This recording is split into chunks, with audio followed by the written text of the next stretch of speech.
Hey guys, welcome back to the channel.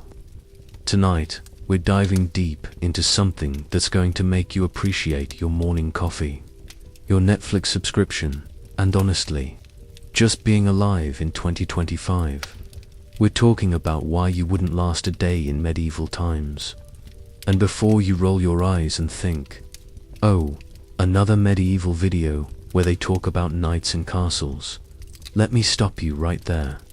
This isn't about the Hollywood version of the Middle Ages. This isn't about brave knights rescuing damsels or epic battles with perfect choreography.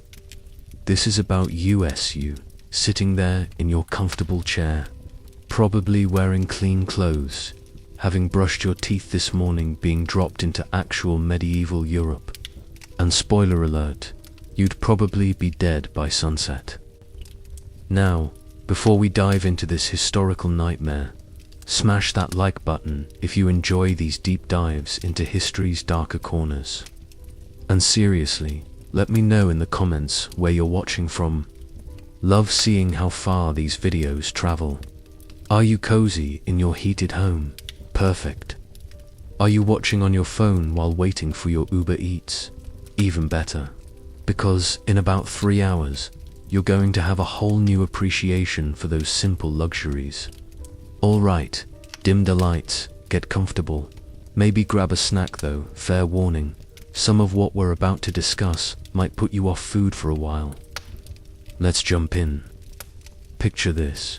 You wake up, but instead of your alarm clock gently nudging you awake, you're jolted conscious by the sound of someone screaming 3 houses down.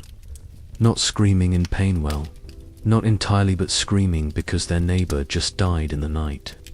And they need help moving the body before it starts to smell even worse than it already does. Congratulations, you've just woken up in medieval Europe, specifically the year 1347. The Black Death is about to sweep across the continent.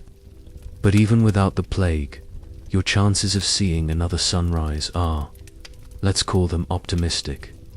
You try to stretch, but immediately realize you're not in your comfortable bed. You're lying on what can generously be called a mattress, but is actually just a cloth sack stuffed with straw. And that straw, it hasn't been changed in months. It's crawling with lice, fleas, and things you don't want to identify. The smell hits you immediately, a mixture of human sweat, animal waste, rotting food, and something that might charitably be called death adjacent. You sit up, and your back screams in protest. Medieval beds weren't designed for comfort. They were designed to keep you slightly elevated above the rats. Speaking of which, you can hear them scurrying around beneath you. Don't worry, they're probably more afraid of you than you are of them. Probably. Your first instinct is to reach for your phone to check the time. Obviously, that's not happening. Time in medieval Europe is measured by the sun, church bells, and how hungry you are. Right now, judging by the dim light creeping through the gaps in the walls. Gaps, because glass windows are for rich people, it's probably around dawn.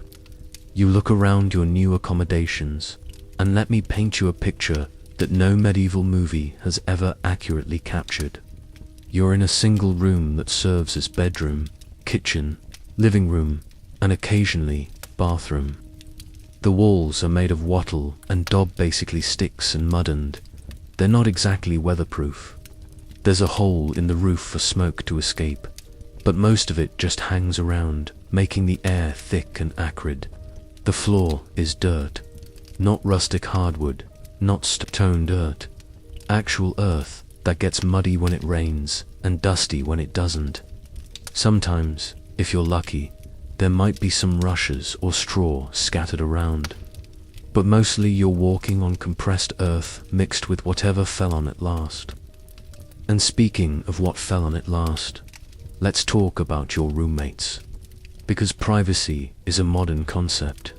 Depending on your social status and, spoiler alert, unless you're nobility, your social status is barely above livestock, you might be sharing this space with your entire extended family. We're talking parents, grandparents, if they're still alive, unlikely, siblings, cousins, and probably a few people you're not entirely sure how you're related to. Oh, and animals. Because why wouldn't you share your bedroom with a goat? Your stomach growls, and you realize you need breakfast. In your modern life, this might mean grabbing a granola bar, making some toast, or hitting up the local coffee shop. In medieval times, breakfast is whatever you can scrounge up that won't immediately kill you.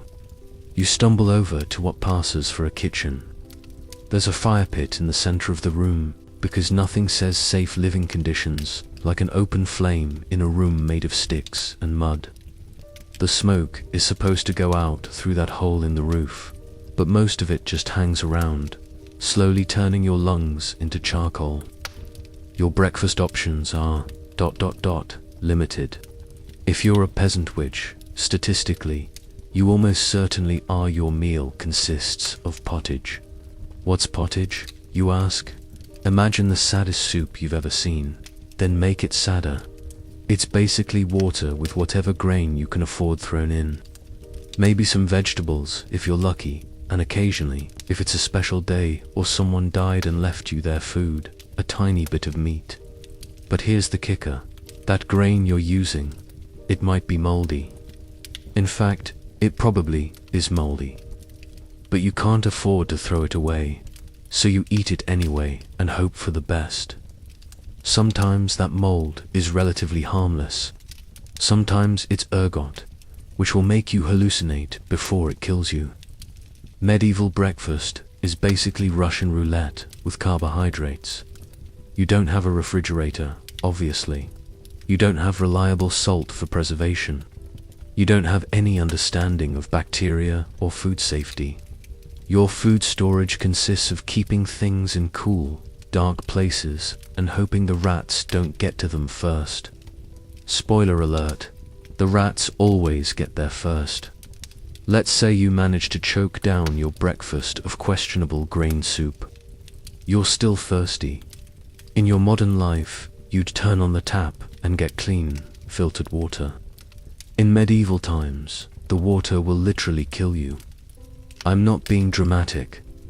The water in medieval towns and cities is contaminated with human waste, animal waste, rotting garbage, and whatever chemicals the local craftsmen are dumping into the water supply. Drinking water in medieval Europe is like playing the world's most dangerous game of chance. So what do you drink? Beer.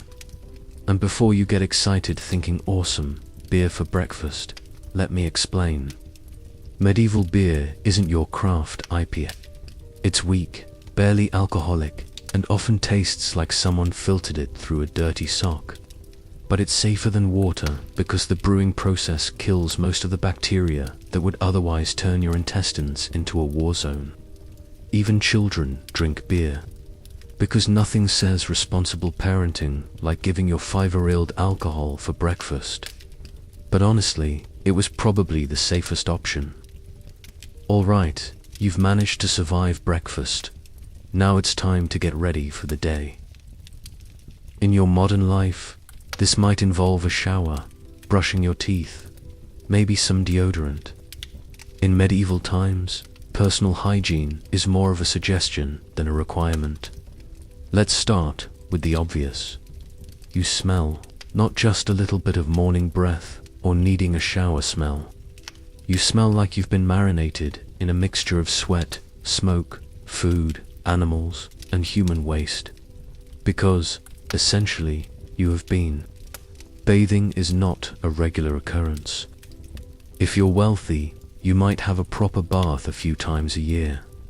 If you're a peasant, you might splash some water on your face occasionally and call it good. The idea that you should wash your entire body regularly is not just foreign, it's considered potentially dangerous. Medieval medical theory suggested that bathing too frequently could make you sick by opening your pores and letting in bad air. Yes, bad air. They called it miasma, and it was supposedly the cause of most diseases. So not only are you not washing regularly, You're actively avoiding it for health reasons. Your teeth. Let's just say medieval dental hygiene makes a gas station bathroom look sterile. You don't have a toothbrush. You don't have toothpaste. You don't have any understanding of dental care beyond when the pain becomes unbearable. Maybe someone can yank it out with pliers. Some people might chew on sticks to clean their teeth or rub them with cloth, but mostly you just hope for the best. And the best case scenario is that your teeth rot slowly instead of quickly. Dental problems don't just cause pain, they can kill you. Infected teeth can lead to abscesses, which can lead to blood poisoning, which leads to death. And speaking of death by poor hygiene, let's talk about your hair. You don't have shampoo. You don't have conditioner. You don't have a hairbrush in any modern sense. Your hair is unwashed, probably full of lice, and styled by whatever happens when you wake up in the morning. Lice aren't just annoying, they're disease vectors. They can carry typhus, which will kill you, but you can't get rid of them effectively, so you just live with them. Everyone has lice. It's not a sign of being particularly dirty, though you are, that too. It's just a fact of medieval life. Your clothes.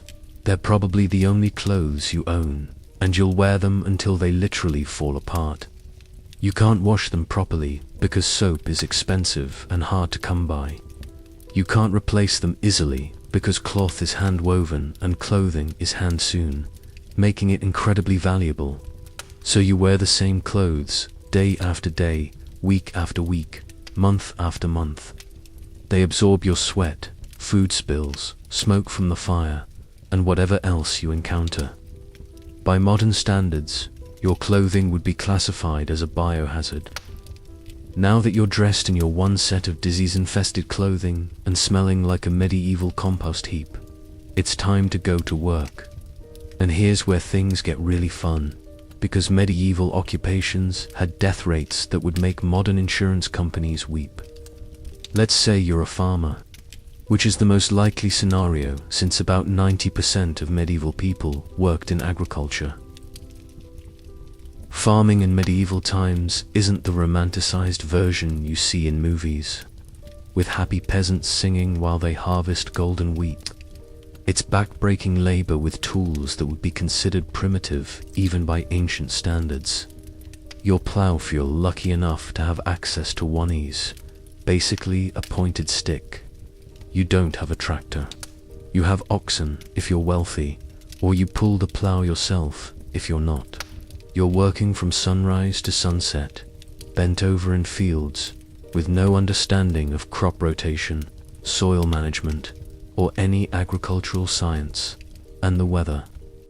It's not just an inconvenience, it's a potential death sentence. A bad harvest means starvation. Not, I need to tighten my belt, starvation, actual, literal, Pierre-Paul Dingen 3's starvation. The margin between survival and death is razor thin, and it depends entirely on factors beyond your control. But let's say you're not a farmer. Maybe you're a craftsman in a town. Congratulations, you're now working with tools and materials that are actively trying to kill you, in conditions that would shut down any modern workplace faster than you can say OSHA violation. Metal workers are dealing with fires hot enough to melt iron, with no safety equipment, no ventilation systems, and no understanding of occupational safety. Burns aren't just common, they're inevitable. And burns in an era before antibiotics or proper wound care often lead to infection and death. Carpenters are working with tools that are sharp, heavy, and poorly made. Accidents happen constantly, and when you cut off a finger or, worst, there's no emergency room to rush to. There's maybe a barber surgeon who might be able to help, assuming you can afford their services and they don't accidentally kill you in the process. Construction workers are building without safety regulations, without proper equipment, and often without any real engineering knowledge. Scaffolding collapses, walls fall down, and people die regularly. The phrase workplace safety hasn't been invented yet, and wouldn't be for another few hundred years. And let's not forget about the lovely world of medieval commerce. If you're a merchant, you're traveling long distances on roads that are barely paths, through territories controlled by bandits, warlords, and people who consider murder a reasonable business strategy. You're carrying valuable goods with minimal protection, and the life expectancy of a traveling merchant is roughly equivalent to that of a combat soldier. Even if you stay local, medieval cities are death traps. Buildings are built close together, made of flammable materials, with open flames everywhere. Fires spread quickly and devastatingly. The Great Fire of London in 1666 destroyed 13,200 houses in 4 days. And that was with relatively advanced firefighting for the era. In medieval times, when a fire started, you basically just hoped it wouldn't reach your house before it ran out of fuel. So you've survived your morning routine and made it to work without dying. Congratulations, but don't get too comfortable, because medieval legal systems are about as fair and rational as a reality TV show. Let's say someone accuses you of stealing a chicken. In your modern life, this would result in a court date, maybe a fine, possibly some community service. In medieval times, this could literally be a death sentence. Theft is taken seriously in a society where most people own almost nothing, and losing a chicken could mean the difference between eating and starving. But the legal system designed to handle these cases is, let's call it, creative. Trial by ordeal is still a thing in many places. This means that instead of examining evidence or hearing witnesses, your guilt or innocence is determined by your ability to survive something that should kill you. Trial by fire means holding a red-hot iron bar, or walking across burning coals, or reaching into boiling water to retrieve an object. If your burns heal cleanly within a few days, you're innocent. If they become infected, which they will, because this is medieval times, an infection is basically guaranteed you're guilty and will be executed. Trial by water involves being tied up and thrown into a body of water. If you float, you're guilty of witchcraft and will be executed. If you sink and drown, you're innocent. Congratulations, you've been posthumously cleared of all charges. Trial by combat is exactly what it sounds like. You fight your accuser, or hire someone to fight for you, and whoever wins is right. Because apparently God intervenes in medieval MMA matches to ensure justice is served. And if you think regular courts are bad, wait until you hear about church courts. The medieval Catholic Church has its own legal system, and it's every bit as rational as you'd expect from an institution that believes disease is caused by sin, and that the earth is the center of the universe. Church courts handle everything from adultery to heresy to not paying your tithes, and their punishments range from public humiliation to excommunication to being burned alive. Yes, burned alive. For crimes like saying something that contradicts church teaching or being smarter than the local priest. But even if you avoid both secular and religious courts, you're still dealing with a society where might makes right. Local lords can basically do whatever they want to their serfs and peasants. There's no Bill of Rights, no constitutional protections, no concept of human rights as we understand them. If your local lord decides he doesn't like you, he can have you beaten, imprisoned, or killed. And there's no higher authority you can appeal to. Well, theoretically, you could appeal to the king. But good luck getting an audience with royalty when you're a peasant who smells like a barnyard and can't read. Alright, let's say you've managed to avoid legal trouble and workplace accidents. You're feeling pretty good about your chances of survival. Then you get sick. In your modern life, getting sick might mean a day off work, some over-the-counter medication, maybe a trip to the doctor if it's serious. In medieval times, getting sick is basically a death sentence with extra steps. Medieval medical theory is based on the four humours: blood, phlegm, yellow, bile, and black bile. Doctors believe that all illness is caused by an imbalance of these humours, and treatment involves restoring balance through methods that are guaranteed to make you sicker, feeling feverish. That means you have too much blood, so the doctor will cut you open and drain some of it out.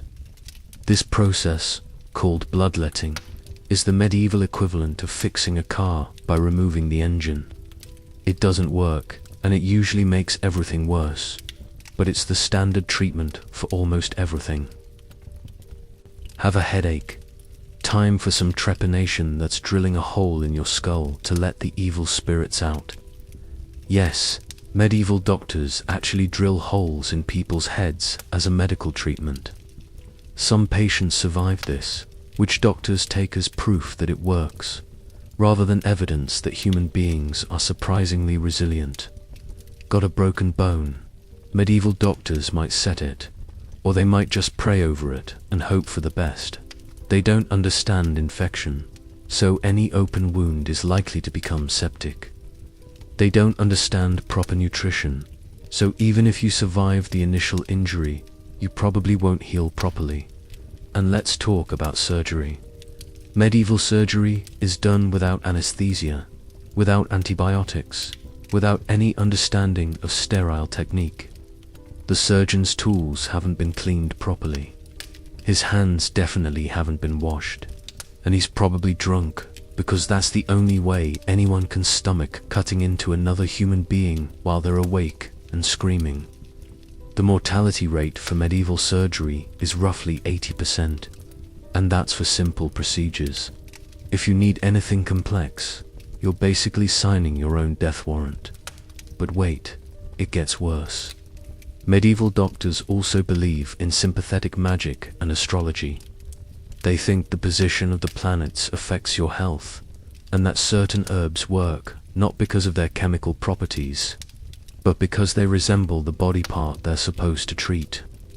Walnuts are good for the brain because they look like brains.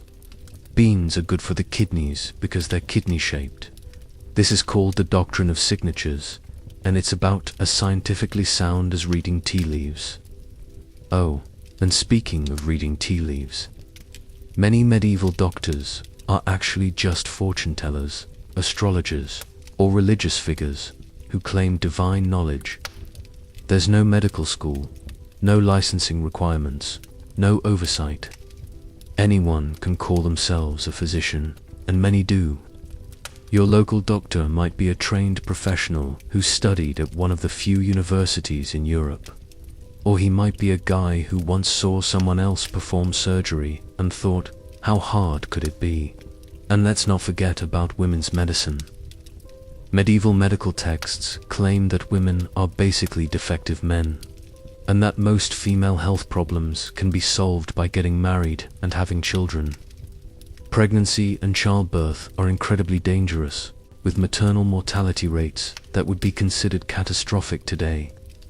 Medieval midwives do their best, but they're working without any real understanding of anatomy, sanitation, or emergency procedures. Complications that would be minor in a modern hospital are death sentences in medieval times. By now, you're probably getting hungry again, and that's unfortunate, because medieval food is going to be an adventure in ways you never wanted to experience. We've already covered breakfast, but let's talk about your other meals. If you're lucky enough to have other meals, that is, many medieval people eat only once or twice a day, not by choice, but because that's all they can afford. Lunch, when it exists, is probably more of the same pottage you had for breakfast. Maybe with some bread if you're fortunate, and that bread, it's not the soft, fluffy white bread you're used to. Medieval bread is dense, coarse, and often mixed with sawdust, chalk, or other fillers to make the grain go farther. The quality of your bread depends on your social status. If you're wealthy, you get white bread made from wheat. If you're middle class, you get brown bread made from barley or rye. If you're poor, you get black bread made from whatever grain-like substances are available, including acorns, beans, and occasionally things that aren't technically food at all. And that bread might be moldy. Remember ergot. It's back, and this time it's bringing friends. Moldy grain can cause convulsions, hallucinations, and death. But when you're starving, moldy bread starts to look pretty appetizing.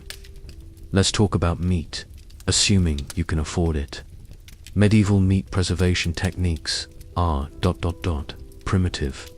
You've got salting, smoking, and hoping for cold weather. Refrigeration won't be invented for centuries, so that chicken you're eating might have been killed last week, or last month, or possibly during the reign of the previous king. Spoiled meat doesn't just taste bad, it can kill you. Food poisoning in an era without modern medicine is often fatal. But you can't afford to waste food, so you eat questionable meat and hope for the best. And the meat that isn't spoiled, it's probably full of parasites. Medieval livestock live in conditions that would horrify modern health inspectors. They eat garbage, drink contaminated water, and live in close quarters with humans and other animals. Parasitic infections are common, and cooking methods don't always kill all the nasties. Vegetables are seasonal and often scarce. You can't just pop over to the grocery store for some fresh produce. If it's winter, you're eating whatever you manage to preserve from the last harvest, assuming you had a surplus to preserve in the first place. Preserved vegetables are usually pickled in brine or dried. They've lost most of their nutritional value, and they taste exactly like you'd expect months-old pickled turnips to taste. Spices exist, but they're so expensive that only the wealthy can afford them. And I'm not talking about exotic spices. Basic salt is a luxury item. Your food is going to be bland, monotonous, and probably rotten. Dairy products are available, but pasteurization won't be invented for centuries. That milk you're drinking is full of bacteria that would be considered dangerous by modern standards. Cheese and butter are made from unpasteurized milk, stored without refrigeration, and aged in conditions that would shut down any modern dairy. And let's not forget about dining etiquette. You don't have individual plates, forks, or napkins. You eat with your hands, share dishes with everyone else, and wipe your fingers on whatever's handy. Personal hygiene is already terrible, and communal eating just spreads germs more efficiently. Tables are rare outside of wealthy households. Most people eat sitting on the floor, on benches, or standing up. The food is served in communal bowls, and everyone reaches in with their unwashed hands. Oh, and remember that alcohol we talked about earlier. It's not just for breakfast. Medieval people drink alcohol throughout the day because it's safer than water. But medieval alcohol isn't just wine and beer, it's also various fermented concoctions made from whatever's available. Cider made from rotten apples, wine made from spoiled grapes, and something called small beer that's basically water with a tiny bit of alcohol to kill the bacteria. None of it tastes good, and all of it will give you a headache. So you've survived another meal and you're still breathing. Maybe you're thinking it's time to relax, socialize, have some fun. Well, medieval entertainment is ... unique. Let's start with what passes for nightlife in medieval times. When the sun goes down, most people go to bed, because candles are expensive and firelight is dangerous in houses made of sticks and straw. Social activities happen during daylight hours, and they're usually centered around work, church, or trying not to die. If you're lucky enough to live in a town, you might have access to festivals and fairs. These sound fun until you realize that medieval crowds are breeding grounds for disease, pickpockets, and violence. Remember, Everyone smells terrible, nobody understands hygiene, and alcohol is flowing freely among people who are already barely civilized. Medieval festivals often involve blood sports, bear baiting, where dogs are set on a chained bear until one side dies, cockfighting, which is exactly what it sounds like, and public executions, which are considered family entertainment. Yes, public executions. Entire families come out to watch people being hanged, beheaded, or burned alive. Children bring snacks. Vendors sell souvenirs. It's like a medieval tailgate party, except the main event involves someone dying horribly. And speaking of dying horribly, let's talk about medieval justice as entertainment.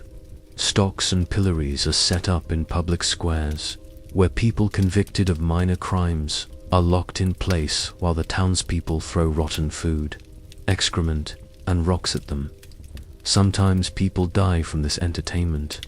Sometimes they're permanently injured. But it's considered hilarious by medieval standards, so the whole family comes out to participate. Music exists, but it's not like anything you'd recognize. Medieval music is mostly religious chants or simple folk songs. Musical instruments are rare and expensive. If you want entertainment, you're probably listening to someone sing the same ballad you've heard 100 times before, accompanied by a lute that sounds like a dying cat. Dancing happens, but medieval dancing is more like organized shuffling, and it usually takes place in spaces that are crowded, dirty, and poorly ventilated. Picture a medieval rave, except instead of electronic music, you've got someone banging on a drum, and instead of glow sticks, you've got torches that might set your hair on fire. Theater exists in some places, but it's usually religious morality plays designed to teach you about sin and damnation. Not exactly light entertainment. The actors are amateurs, the sets are non-existent, and the plots are predictable. Think of the worst community theater production you've ever seen. Then imagine it's also trying to convince you to repent for your sins. Games exist, but they're usually gambling, and medieval gambling is serious business. People bet money they can't afford to lose, and losing can mean starvation. Fights break out regularly, and there's nobody to call for help when things get violent. Sports happen, but medieval sports are designed to prepare men for war. Football, and I mean the medieval version, not modern soccer, involves entire villages trying to move a ball from one end of town to the other by any means necessary. Rules are minimal, injuries are common, and deaths happen regularly. And let's talk about socializing with the opposite sex. Medieval courtship is a formal, ritualized process that involves family negotiations, property transfers, and very little personal choice. Romantic love is a luxury that most people can't afford. If you're a peasant, your marriage is probably arranged by your parents or your lord, based on economic considerations rather than personal compatibility. You might meet your spouse for the first time on your wedding day, and that wedding, it's not the romantic celebration you're imagining. It's a business transaction with some religious ceremony thrown in. The reception involves everyone in the village getting drunk on questionable alcohol and eating food that might be spoiled. By now, you've probably noticed that medieval life is pretty harsh, and you might be looking for some spiritual comfort. Well, medieval religion is going to disappoint you in ways you haven't imagined yet. First, let's establish the basics. You're Christian. You don't have a choice in this matter. Religious tolerance won't be invented for several centuries, and in the meantime, being anything other than Christian in Christian Europe is a good way to get killed. And I'm not talking about social ostracism or discrimination. I'm talking about actual murder, often involving fire. The medieval Catholic Church doesn't mess around when it comes to heresy, and their definition of heresy is pretty broad. Questioning church doctrine, heresy. reading the Bible in a language other than Latin. Heresy, suggesting that maybe the earth revolves around the sun. Super heresy, being smart enough to threaten the authority of local priests. Believe it or not, also heresy. But even if you're a perfectly orthodox Christian, medieval religious practice is going to seem alien to you. Church services are conducted entirely in Latin, which nobody except priests understands. You're expected to participate in rituals without comprehending what they mean. The Bible hasn't been translated into local languages yet, so your entire understanding of Christianity comes from what priests tell you. And medieval priests, well, let's just say theological education was hit. Many priests are barely literate themselves. They've memorized enough Latin to perform the basic ceremonies, but their understanding of Christian theology is often shallow or completely wrong. Your spiritual guidance is coming from someone who might not know much more about religion than you do. And the church isn't just your spiritual authority, it's your government, your school, your bank, and your court system all rolled into one. The medieval Catholic Church owns about 1/3 of all land in Europe, collects taxes, makes laws, and has its own army. Tithing isn't optional. You're required to give 10% of your income to the church, even if that means you don't have enough left to feed your family. The church will literally take food out of your children's mouths to fund the construction of another cathedral. But wait, there's more. Medieval Christianity is obsessed with sin, damnation, and the end of the world. Every sermon is basically a description of the horrible tortures waiting for you in hell, followed by a request for money to avoid them. Natural disasters, diseases, crop failures, and random accidents are all considered punishments from God for your sins. Got struck by lightning. You must have done something to anger God. Child died of plague. Clearly you haven't been praying hard enough. This creates a culture of constant fear and guilt. Everyone is terrified of accidentally committing some sin that will damn them to eternal torture. And since the church's list of sins is extensive and constantly changing, it's impossible to avoid them all. Medieval superstition fills in the gaps that religion doesn't cover. People believe in witches, demons, evil spirits, and curses. Every unexplained event is attributed to supernatural causes, usually malevolent ones. Sick. Someone must have cursed you. Crops failing. Witches are probably involved. Strange weather. The devil is angry about something. Mental illness. Obviously demonic possession. And the solutions to these problems are about as rational as the explanations. Holy water, prayers, exorcisms, and burning people alive are the standard responses to supernatural threats. Medieval medicine and religion overlap significantly, and not in a good way. Priests often serve as doctors, treating illness with prayer and holy relics instead of actual medical care. Physical ailments are considered spiritual problems that require spiritual solutions. This means that when you're sickened, you will get sick. Your treatment might consist of confessing your sins, paying money to the church, and praying to saints. Actual medical care is secondary to spiritual purification. And let's not forget about saints. Medieval Christianity has saints for everything. Saint Anthony for lost objects, Saint Apollonia for toothaches, Saint Vitus for dancing, yes, dancing, and hundreds of others for increasingly specific problems. People pray to saints instead of doctors, carry saint relics instead of medicine, and make pilgrimages to holy sites instead of seeking actual medical treatment. Your healthcare plan consists of hoping the right saint is listening when you pray. Pilgrimages are particularly dangerous.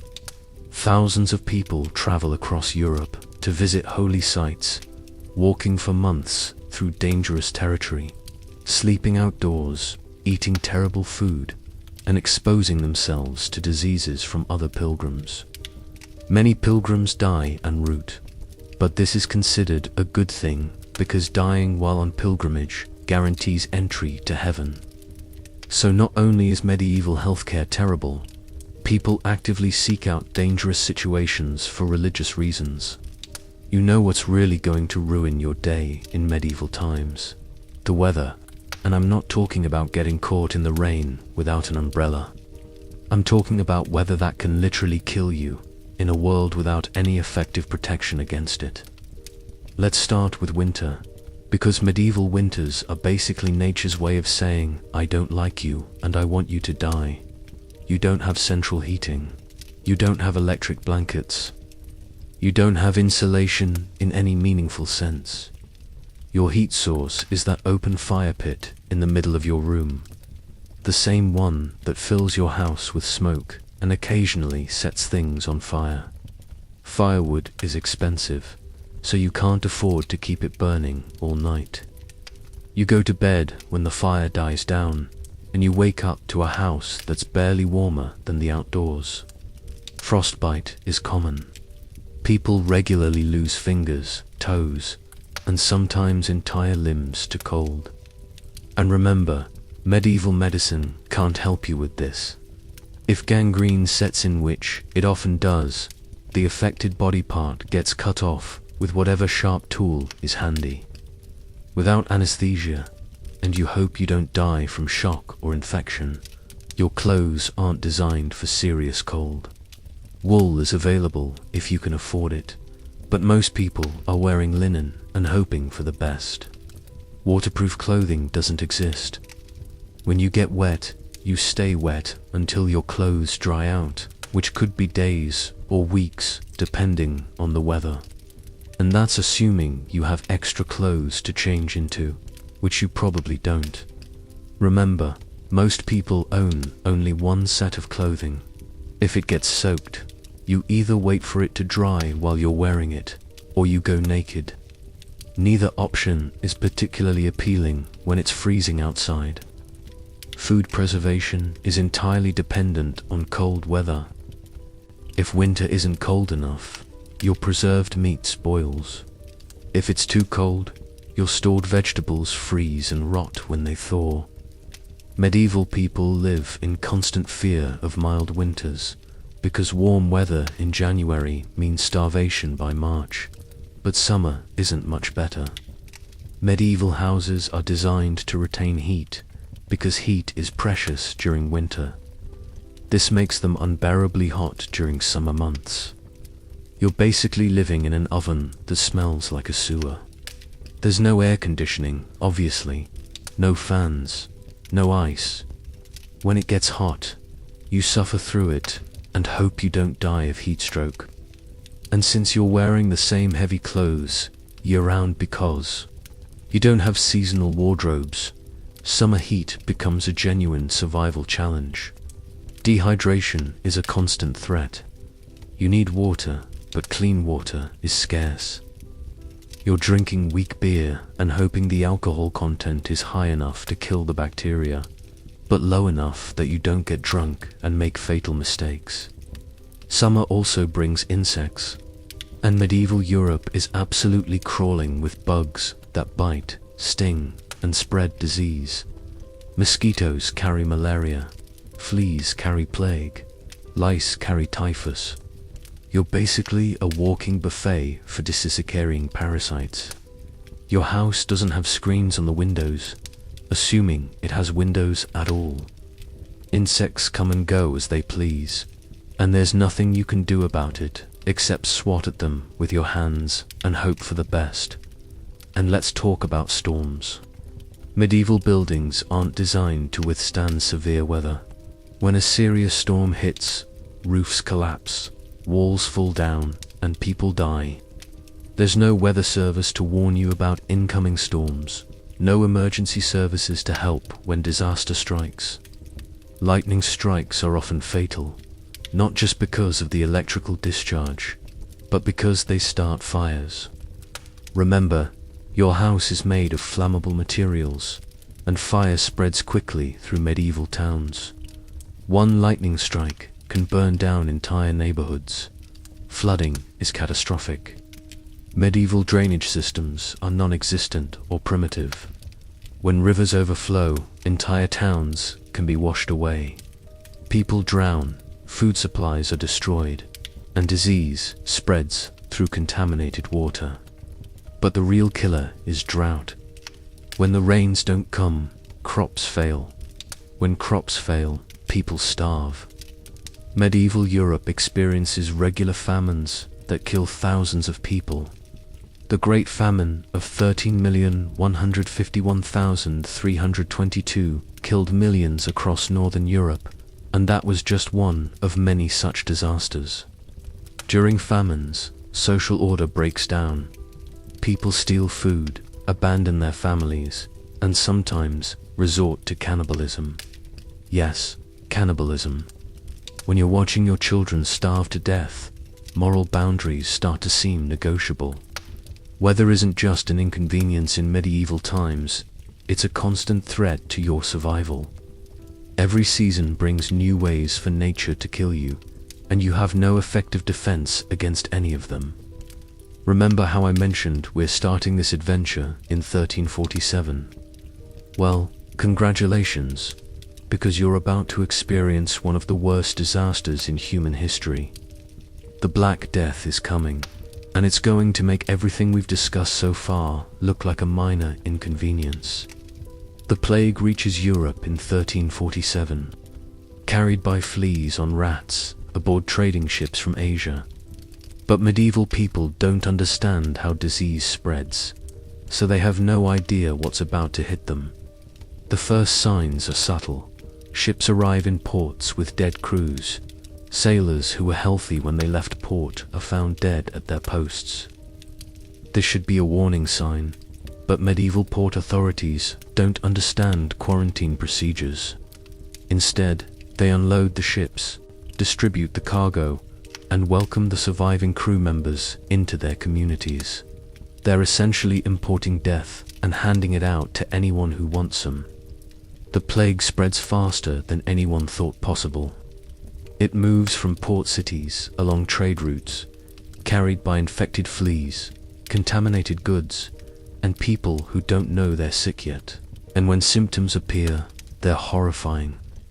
Bubonic plague causes swollen lymph nodes called buboes painful, black swellings in the armpits, groin, and neck that can grow as large as apples. The name Black Death comes from these black swellings, and from the dark patches that appear on victims' skin as they die. But bubonic plague is actually the milder form. Pneumonic plague attacks the lungs, causing victims to cough up blood and die within days. Septicemic plague infects the bloodstream and kills so quickly that people can appear healthy in the morning and be dead by evening. Medieval medicine is completely useless against the plague. Doctors try bloodletting, which weakens patients and makes them more likely to die. They try trepanation, drilling holes in skulls to release evil humors. They prescribe prayer, fasting, and confession. Some doctors flee. Others stay and try to help. But they're working with remedies like ground unicorn horn, powdered pearls, and crushed emeralds. These don't work, obviously, but they're expensive, so people assume they must be effective. Religious authorities declare the plague a punishment from God for humanity's sins. The solution, they say, is more prayer, more tithing, and more religious devotion. Some communities organize mass processions where hundreds of people gather to pray for deliverance. These gatherings, of course, spread the disease faster. Cramming sick people together in close quarters is basically a plague party.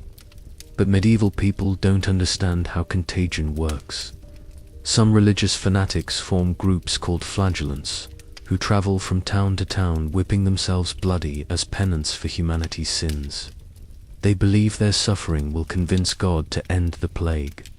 Instead, they spread the disease everywhere they go, while traumatizing local populations with public displays of torture. As the death toll mounts, society starts to break down. So many people die that there aren't enough living people to bury the dead. Bodies pile up in streets, houses, and churches.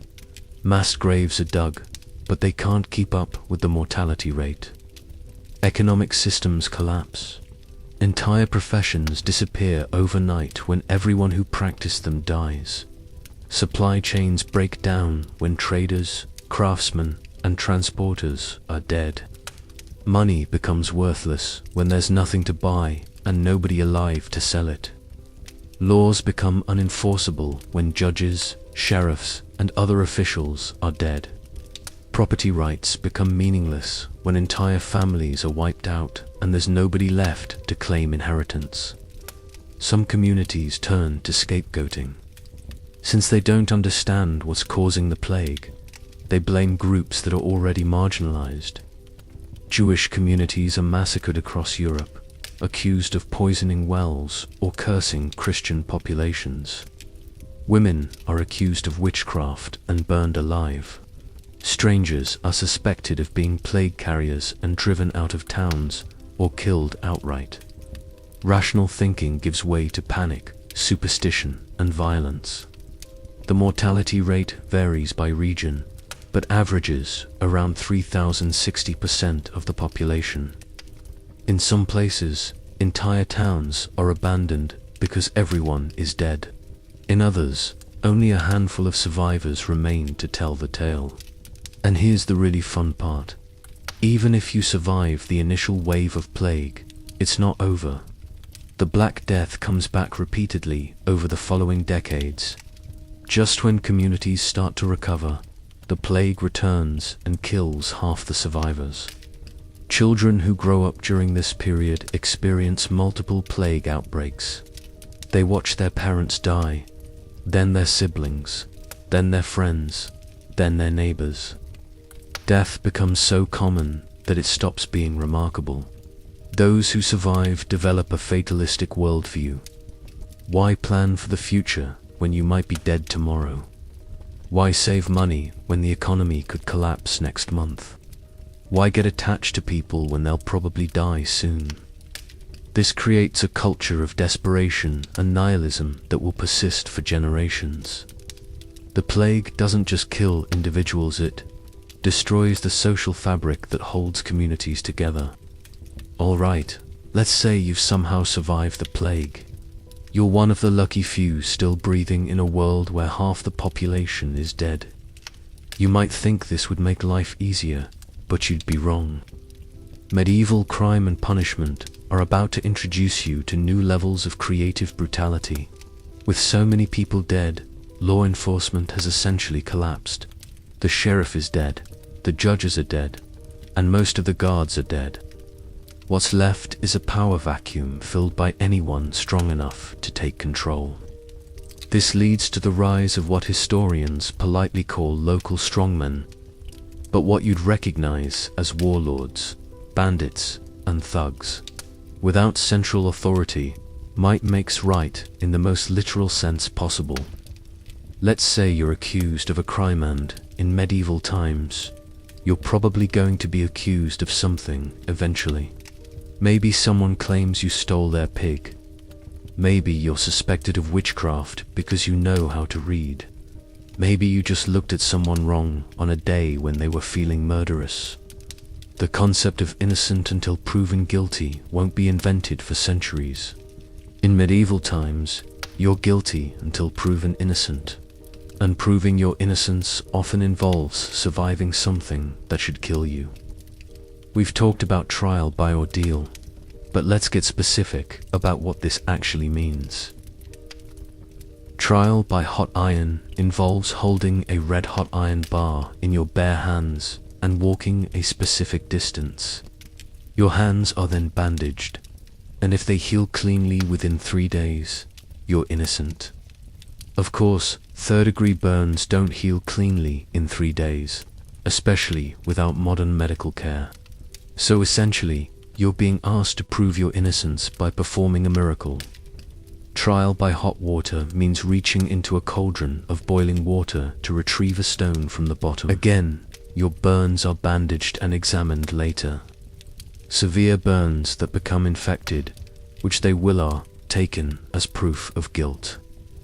Trial by cold water is particularly elegant in its stupidity. You're tied up and thrown into a body of water. If you float, the water is rejecting you because you're guilty. If you sink, the water accepts you because you're innocent.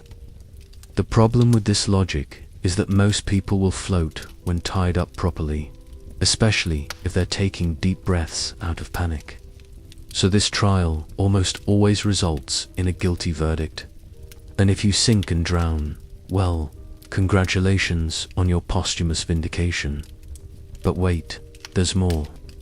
Some crimes are handled through trial by combat, which sounds romantic until you realize it's just legalized murder with extra steps. You can fight your accuser personally, or hire a champion to fight for you. Professional champions exist, and they're basically medieval hired killers. If you can afford a good champion, you're probably going to win regardless of your actual guilt or innocence. If you can't afford one, you're fighting someone who kills people for a living. And the fights aren't sporting contests with rules and referees. They're brutal, often fatal encounters where anything goes.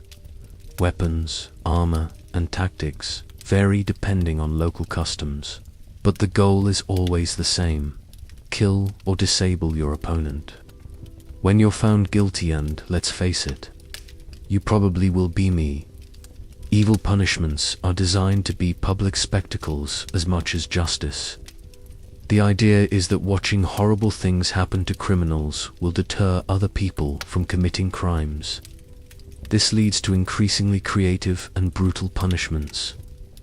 Simple theft might result in having your hand cut off. Repeat offenses could cost you a foot, an ear, or your nose. The goal is to mark you permanently as a criminal while also making it harder for you to commit future crimes. Public flogging is common for minor offenses. You're stripped naked, tied to a post in the town square, and whipped until your back is raw and bleeding. The townspeople gather to watch, often bringing their children for the educational value. More serious crimes result in more serious punishments. Treason, murder, and heresy are capital offenses. But execution isn't quick or merciful. Hanging is the standard method, but medieval hanging isn't designed to break your neck cleanly. Instead, you're slowly strangled to death while the crowd watches. This can take several minutes, during which you're conscious and suffering. Sometimes family members are allowed to pull on your legs to speed up the process, which is considered a mercy. But hanging is for commoners. If you're nobility, you get the privilege of being beheaded. This is considered more honorable, though it's not necessarily more humane. Medieval executioners don't always hit the right spot on the first swing. For particularly heinous crimes, there are special punishments. Burning alive is reserved for heretics, witches, and other religious offenses. Being drawn and quartered involves being tied to horses and literally pulled apart. Crucifixion is rare, but not unknown. And let's not forget about torture. Medieval justice systems use torture not just as punishment, but as a method of extracting confessions. The logic is that innocent people won't confess to crimes they didn't commit, even under extreme duress. This logic is spectacularly wrong, of course. People will confess to anything if you hurt them enough. Medieval torture chambers are filled with innocent people saying whatever they think their torturers want to hear. The methods of torture are limited only by human imagination and medieval craftsmanship. Racks stretch your body until your joints dislocate. Thumbscrews crush your fingers. Hot pokers are applied to sensitive body parts. And all of this is considered normal, legal, and morally justified by medieval standards. The people inflicting these punishments aren't sadistic monsters, they're ordinary citizens doing their civic duty. So you've survived plague, crime, punishment, and medieval justice. Maybe you're thinking it's time to settle down, find someone special, start a family. Well, medieval romance and family life are going to disappoint you in ways that make everything else we've discussed seem pleasant by comparison. First, let's talk about meeting people. In your modern life, you might use dating apps, meet people at work or school, or be introduced by mutual friends. In medieval times, your romantic options are limited to people who live within walking distance and haven't died recently. That might sound like a reasonable pool of candidates until you remember that most medieval communities have populations measured in dozens, not hundreds or thousands. You've known everyone in your village since childhood. Half of them are related to you, and the other half probably smell worse than you do. And that's assuming you have any choice in the matter, which you probably don't. Marriage in medieval times is a business transaction, not a romantic partnership.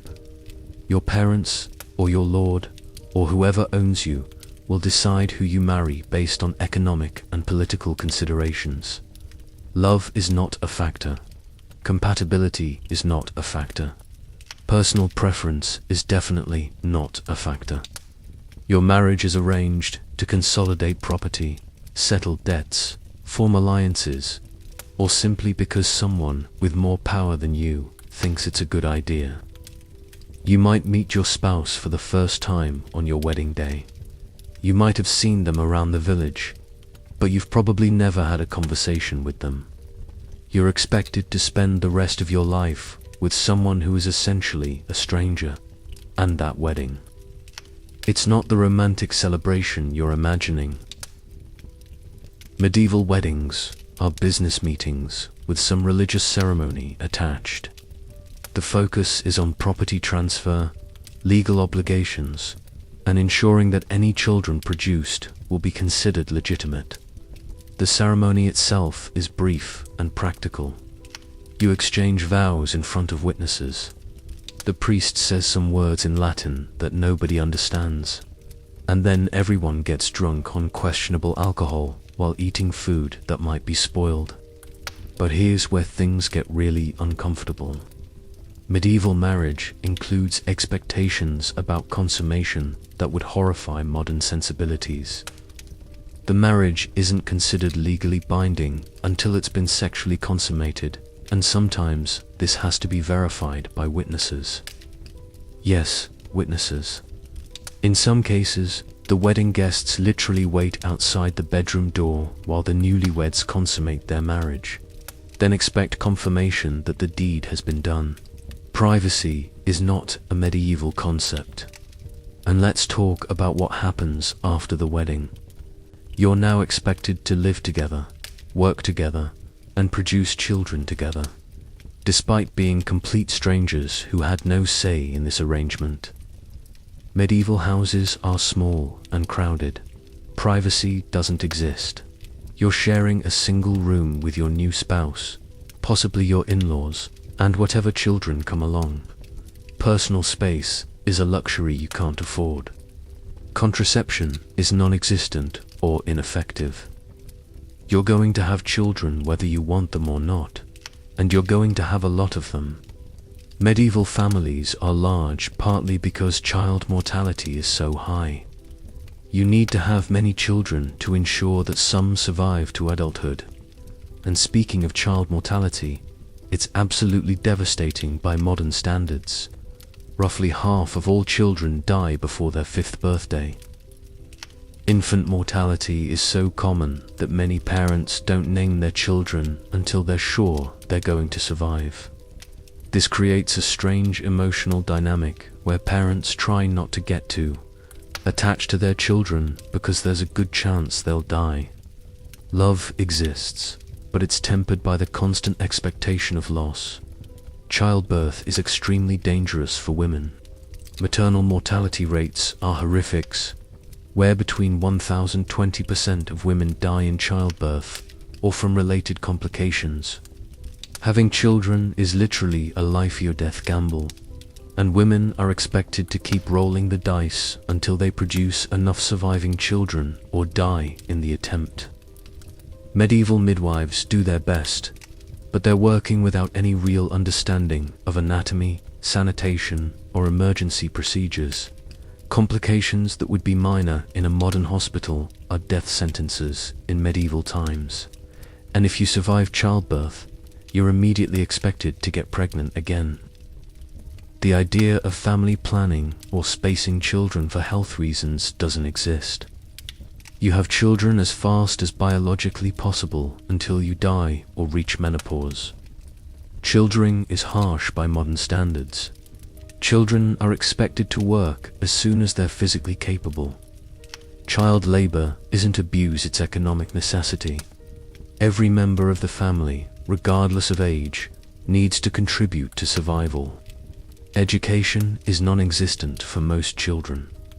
They learn whatever skills they need for their expected role in life, usually by watching their parents work.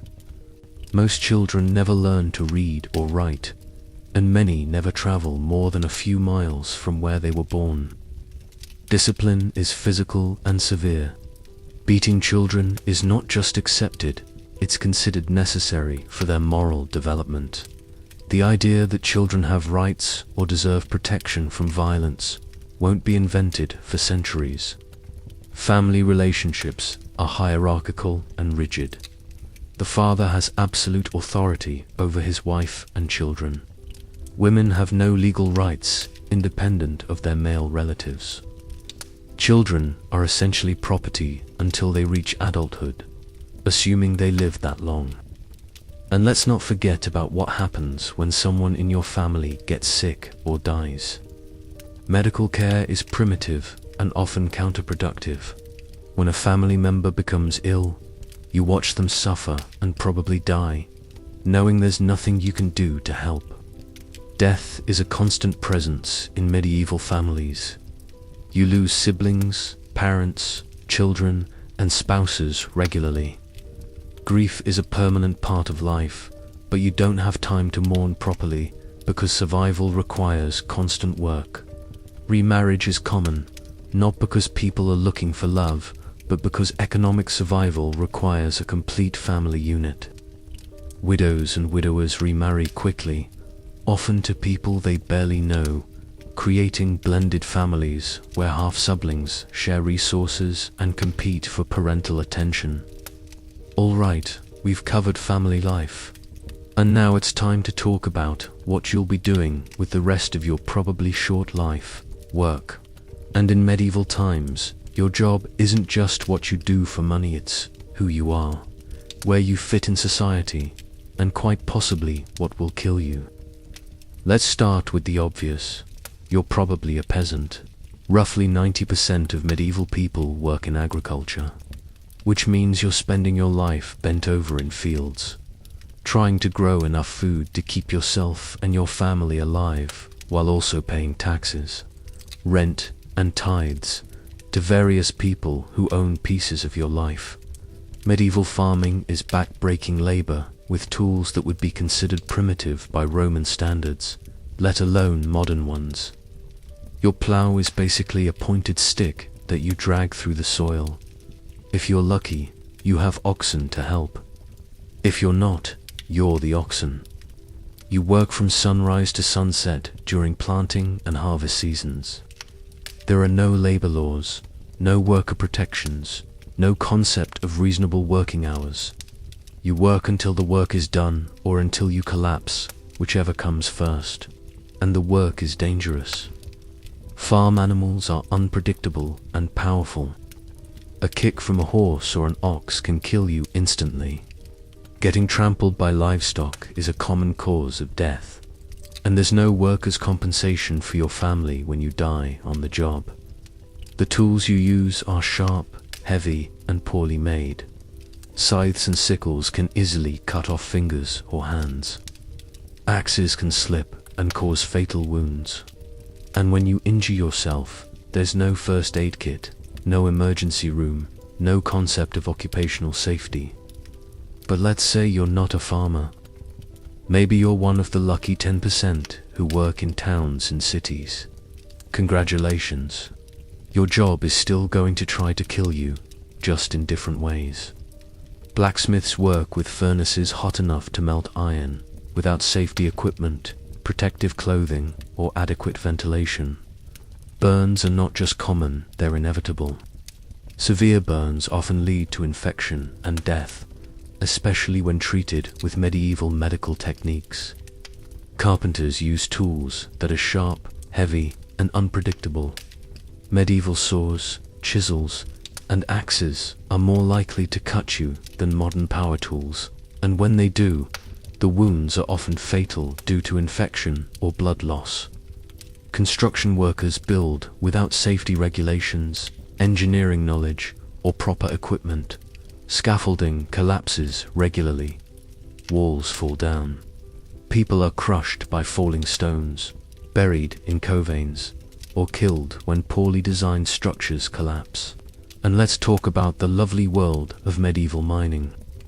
If you're a miner, your job involves going underground into poorly supported tunnels, breathing toxic air, and handling materials that will slowly poison you. Coveins are common and usually fatal. The people trapped underground often die of suffocation before rescue attempts can reach them. And rescue attempts are often futile anyway, because medieval engineering isn't sophisticated enough to handle complex underground emergencies. Miners also suffer from what medieval people call black lung, what we now know as pneumoconiosis, caused by breathing coal, dust, and other particles. It's a slow, painful death that leaves victims gasping for breath as their lungs fill with scar tissue. Metal workers deal with toxic materials regularly. Lead poisoning is common among people who work with pewter, paint, or plumbing. Mercury poisoning affects those who work with certain ores and chemicals. These poisonings cause neurological damage, organ failure, and death. Textile workers, mostly women, spend long hours hunched over looms and spinning wheels in poorly lit, poorly ventilated spaces. Repeated stress injuries are common, as are eye problems from doing detailed work in inadequate light. And then there are the jobs that are dangerous by design. Soldiers, obviously, are paid to risk their lives. But medieval warfare is particularly brutal and chaotic. Armor is expensive and often ineffective. Weapons are crude but deadly. Medical care for wounded soldiers is non-existent. But even non-combat military jobs are hazardous. Castle guards fall from walls. Siege engineers are killed by their own machines. Supply convoys are attacked by bandits. Military life is dangerous even during peacetime. Merchants travel long distances through territories controlled by bandits, warlords, and people who consider robbery a legitimate business strategy. Medieval roads are barely paths, and they're not patrolled or protected by any authority. Traveling merchants carry valuable goods with minimal protection. They're obvious targets for anyone desperate enough to risk violence for money.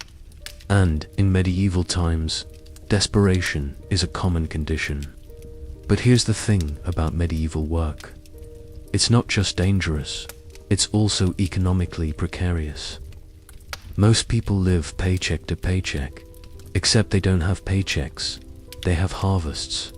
And if the harvest fails, they starve. Craftsmen depend on local markets that can disappear overnight.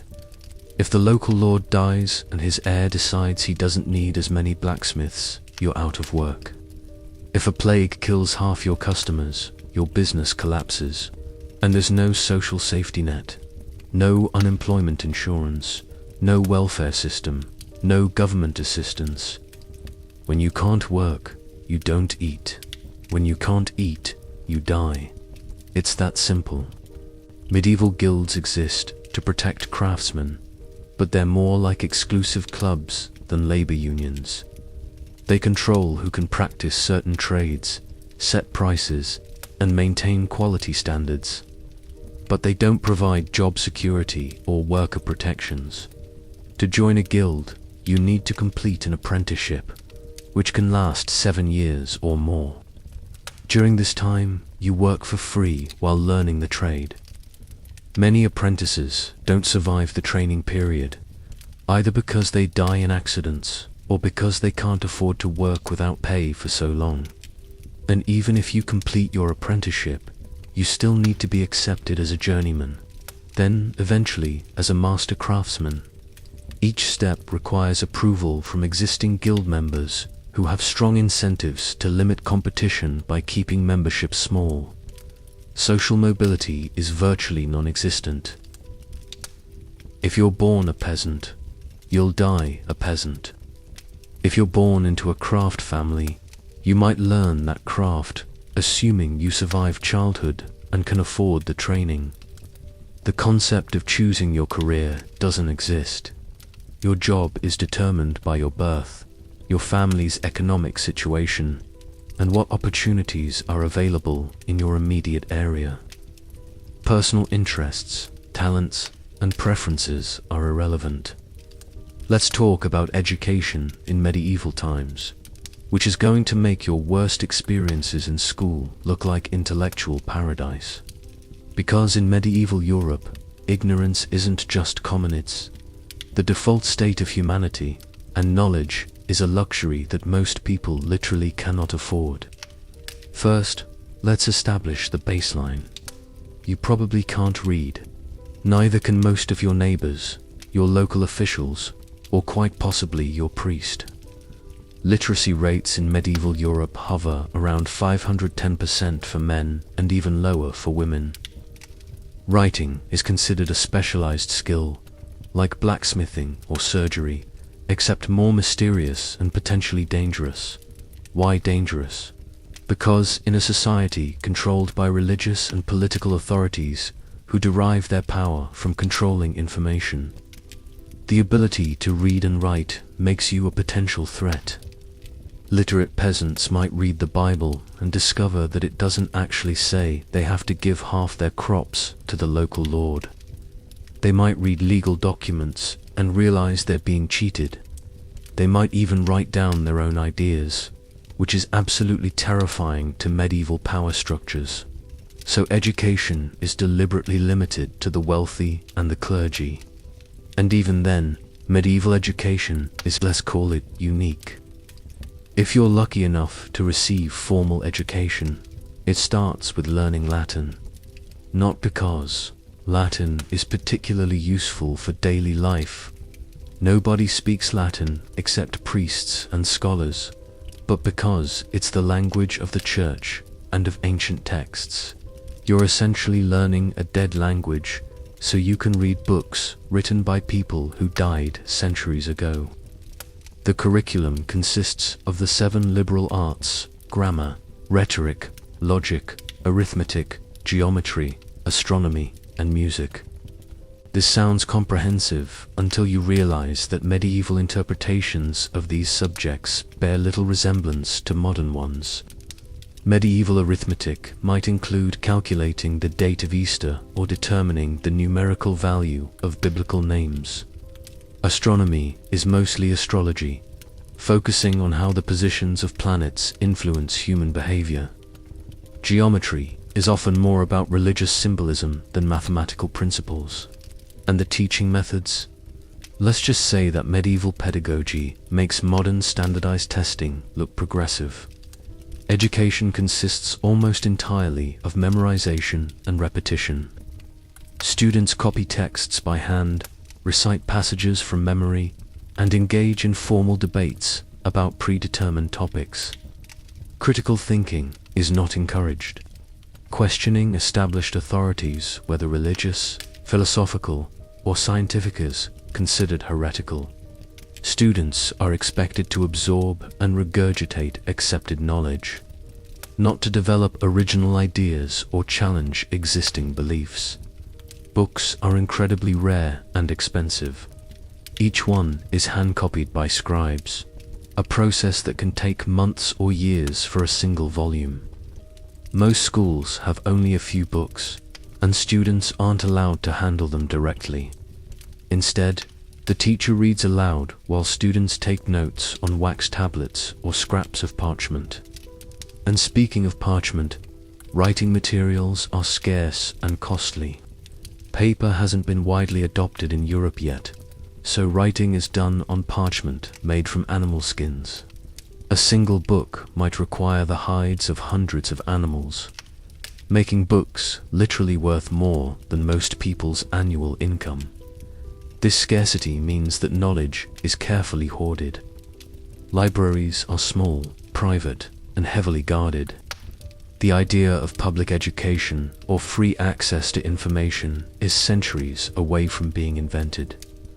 For the vast majority of people who don't receive formal education, learning happens through direct experience and oral tradition. Children learn by watching their parents work, listening to stories told around fires, and absorbing whatever practical knowledge they need for survival. This oral tradition is remarkably unreliable. Stories change each time they're told. Practical knowledge gets corrupted as it passes from person to person. Important information is lost when the people who remember it die, which happens frequently in medieval times. Medical knowledge is a perfect example of how this system fails. Folk remedies are passed down through generations, but without any understanding of why they work or don't work. Effective treatments get mixed up with useless superstitions, and both are given equal credence. Someone might know that willow bark can reduce pain, which is actually true, since willow bark contains salicin, a precursor to aspirin. But they might also believe that the willow bark only works if it's harvested during a full moon, while reciting a prayer to Saint Apollonia. The useful knowledge gets buried under layers of magical thinking and scientific knowledge. Let's just say that medieval science makes ancient Greek philosophy look cutting edge. The prevailing worldview is based on a mixture of Aristotelian physics, Christian theology, and folk superstitions that collectively make no sense whatsoever. Medieval people believe the Earth is the center of the universe, surrounded by crystal spheres that hold the sun, moon, planets, and stars.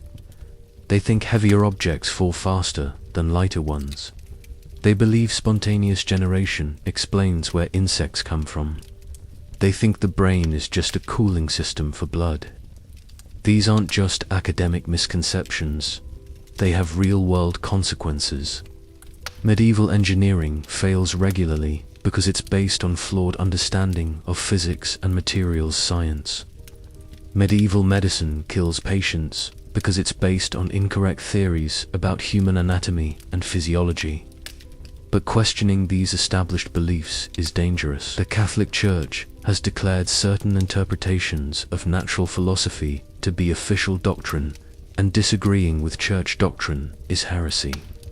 Scientists who make discoveries that contradict accepted wisdom often find themselves on trial for their lives. This creates a culture where intellectual curiosity is actively discouraged.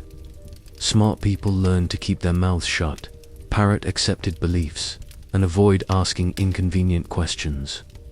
Innovation happens slowly and secretly, if at all. The few scholars who do exist spend most of their time copying and commenting on ancient texts, rather than conducting original research. Medieval scholarship is more about preserving old knowledge than creating new knowledge, and that old knowledge is often corrupted by centuries of copying errors, translation mistakes, and deliberate alterations. By the time a Greek scientific text has been copied in Latin several times, it might bear little resemblance to the original work. We've talked about all the ways medieval life can kill you, but let's get specific about death itself, because dying in medieval times is a process you'll want to understand, since you'll probably be experiencing it firsthand sooner rather than later.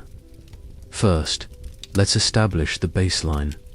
Life expectancy in medieval Europe is roughly 3,035 years.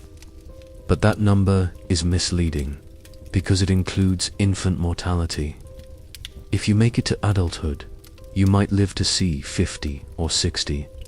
But making it to adulthood is a big if. Roughly 3,050% of children die before their 5th birthday. That's not a typo. In some regions, during some time periods, half of all children don't live to see their 5th birthday. The causes are numerous: disease, malnutrition, accidents, violence, and simple exposure to elements that their underdeveloped immune systems can't handle. This creates a strange relationship with death in medieval society. Death is so common that it becomes routine. Families expect to lose children. Parents try not to get too attached to infants because there's a good chance they won't survive. But even if you beat the odds and survive childhood, you're not safe. Medieval adulthood is full of ways to die that would be easily preventable with modern knowledge and technology. Disease is the biggest killer, and we've already talked about the plague. But the plague is just one of many diseases that regularly sweep through medieval populations. Smallpox, typhus, influenza, dysentery, tuberculosis, and dozens of other infections kill millions of people across Europe. And because medieval people don't understand how disease spreads, they can't take effective precautions. They don't isolate sick people. They don't sterilize medical equipment. They don't practice basic hygiene. Diseases spread through communities like wildfire, killing indiscriminately. Starvation is another major cause of death. Medieval agriculture is so primitive and unreliable that crop failures happen regularly. When crops fail, people starve. Not go hungry, actually starve to death. The process of starvation is slow and horrible. First, you eat whatever food reserves you have. Then you eat seed grain that was supposed to be planted next season. Then you eat whatever isn't technically food but might keep you alive. Bark, grass, leather, anything that will fill your stomach. As malnutrition sets in, your body starts consuming itself. You lose weight rapidly, your immune system fails, and you become susceptible to diseases that healthy people can fight off. Eventually, your organs shut down and you die. But starvation doesn't just kill individuals, destroys communities. Starving people become desperate, and desperate people do terrible things. They steal food from neighbors, abandon their families, and sometimes resort to cannibalism. Violence is another common cause of death. Medieval society is incredibly violent by modern standards. Disputes that would be handled by lawyers today are settled with weapons. Arguments escalate to murder regularly. And I'm not just talking about warfare, though that's certainly a factor. I'm talking about everyday violence between individuals, families, and communities. Medieval people carry knives as tools, and those tools become weapons when tempers flare. Domestic violence is common and socially accepted. Husbands regularly beat their wives, parents beat their children, and masters beat their servants. Sometimes these beatings result in serious injuries or death, but that's considered an unfortunate accident rather than a crime. Public violence is also routine. Tavern brawls, street fights, and spontaneous riots happen regularly. Medieval towns don't have professional police forces, so violence is often the only way to settle disputes or enforce social norms. And then there are the accidents. Medieval life is full of ways to die accidentally that would be easily prevented with modern safety measures and knowledge. Falls are common because medieval buildings don't have safety railings, proper staircases, or adequate lighting. People fall from upper floors, downstairs, into wells, and off roofs regularly. Fires kill thousands of people every year. Medieval houses are made of flammable materials, lit by open flames, and built close together. When a fire starts, it spreads quickly and devastatingly. People burn to death in their homes, or die from smoke inhalation trying to escape. Drowning is surprisingly common, even for people who live far from large bodies of water. Wells, rivers, and even large puddles can be fatal when you don't know how to swim, which most medieval people don't. Children fall into wells regularly, and adults drown trying to rescue them. Poisoning happens frequently, both accidental and intentional. Accidental poisoning occurs when people eat spoiled food, contaminated grain, or toxic plants they've mistaken for edible ones. Intentional poisoning is a popular method of murder because it's hard to detect and easy to disguise as natural death. But perhaps the most common cause of death is simply infection from minor injuries. A small cut, a splinter, a scratch from an animal, any of these can become infected and kill you within days or weeks. Medieval people don't understand germ theory, so they don't clean wounds properly. They don't have antibiotics, antiseptics, or any effective way to fight infection. What would be a minor inconvenience today becomes a death sentence in medieval times. And when you're dying, regardless of the cause, the process is usually slow, painful, and public. Medieval houses are small and crowded, so privacy during illness and death is impossible. You die surrounded by family members who are powerless to help you, and who might catch whatever's killing you. Medieval medicine can't provide effective pain relief. Opium exists but is rare and expensive. Alcohol can dull pain temporarily, but it's not strong enough for serious medical conditions.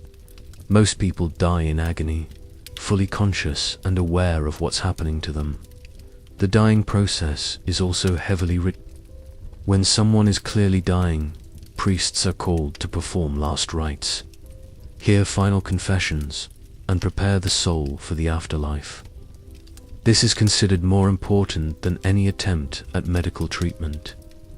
Family members gather around the deathbed to witness the person's final moments and to receive any last words or instructions. Dying people are expected to make peace with their enemies, distribute their possessions, and offer spiritual guidance to survivors.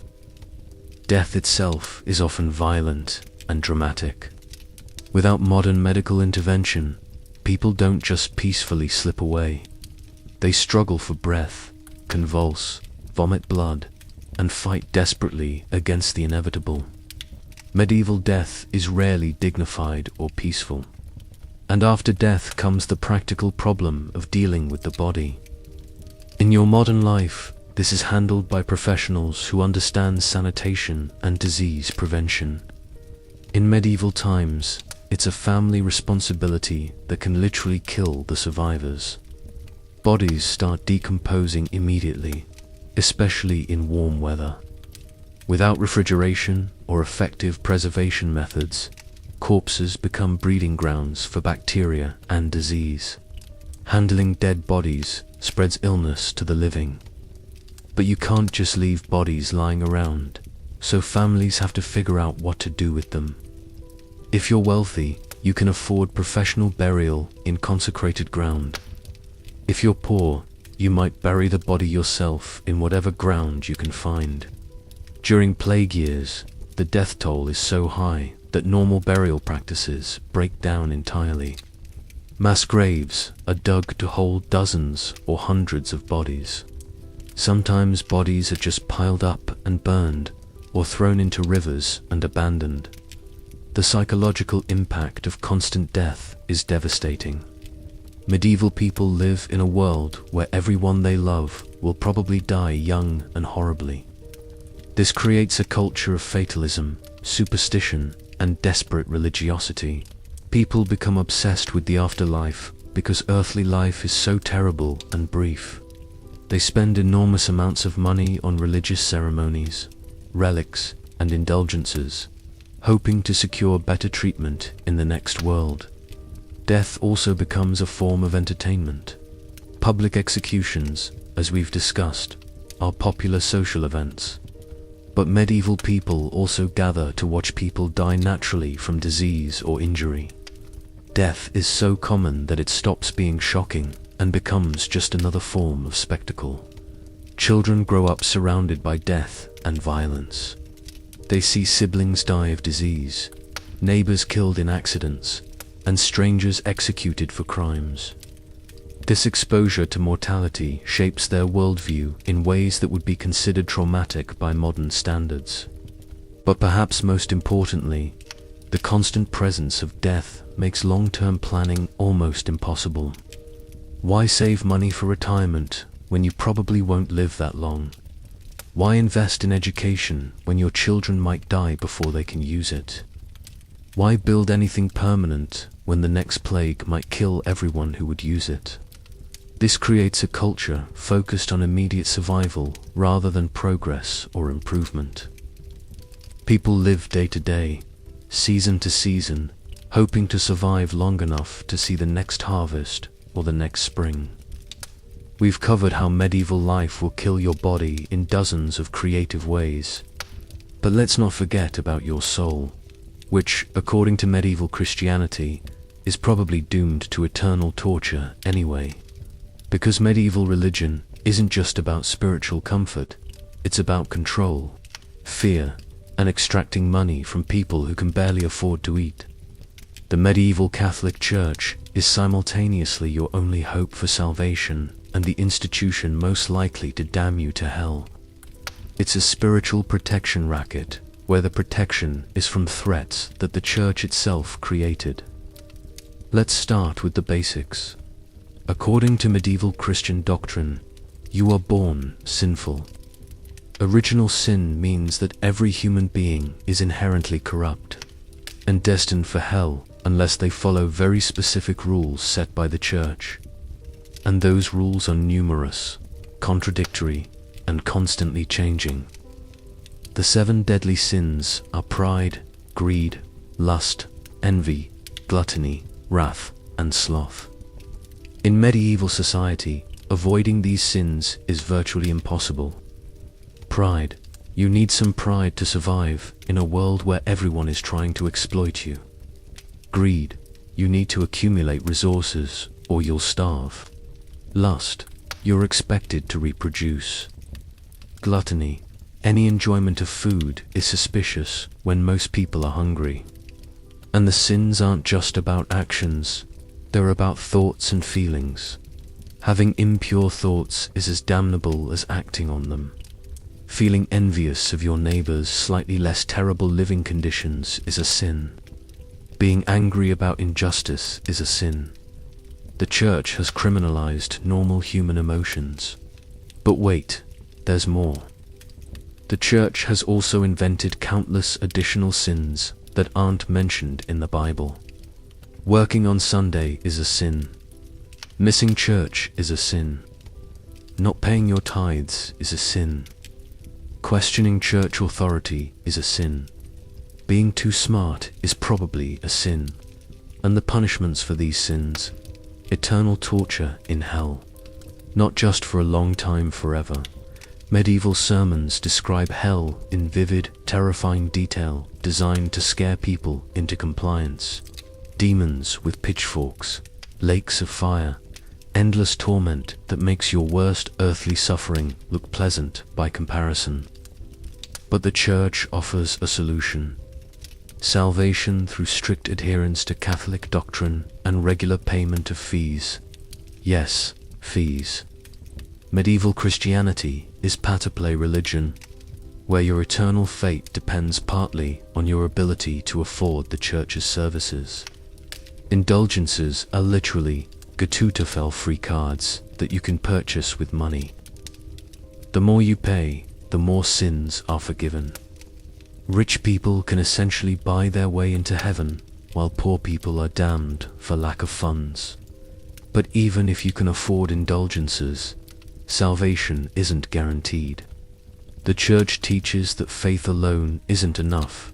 You need good works, which are defined as whatever the Church says they are at any given moment.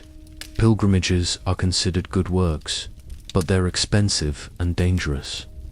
You might spend months traveling to holy sites, risking death from bandits, disease, or exposure, only to discover that the church has changed its mind about which sites are actually holy. Donating money to the church is always a good work, regardless of whether you can afford it. Families go hungry to pay for masses, church construction, and clerical salaries. Starving your children to feed priests is considered virtuous. And let's talk about those priests. Medieval clergy are supposed to be celibate, educated, and morally superior to ordinary people. In reality, many priests are ignorant, corrupt, and sexually active despite their vows. Village priests are often barely literate themselves.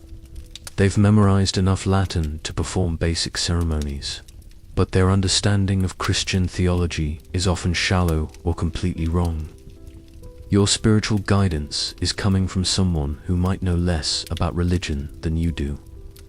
Higher-ranking clergy are often more interested in political power and personal wealth than spiritual matters. Bishops live in luxury while their congregations starve. Cardinals scheme for political advantage while claiming to represent divine will.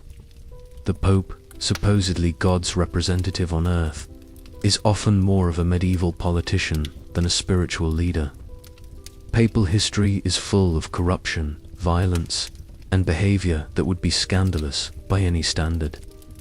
But you can't question any of this without being accused of heresy. Criticizing the church is criticizing God, and that's a capital offense. People are burned alive for suggesting that maybe priests shouldn't live in luxury while their parishioners starve. The church also controls education, so alternative viewpoints are systematically suppressed. Any knowledge that contradicts church teachings is forbidden. Scientific discoveries that challenge church doctrine are condemned as diabolical. This creates a culture of intellectual stagnation where progress is impossible. Why try to understand the natural world when church authorities have already provided all the answers you're allowed to know? Medieval Christianity is also obsessed with sexual purity in ways that make normal human relationships sinful. Sex is evil except for reproduction within marriage. Pleasure is sinful.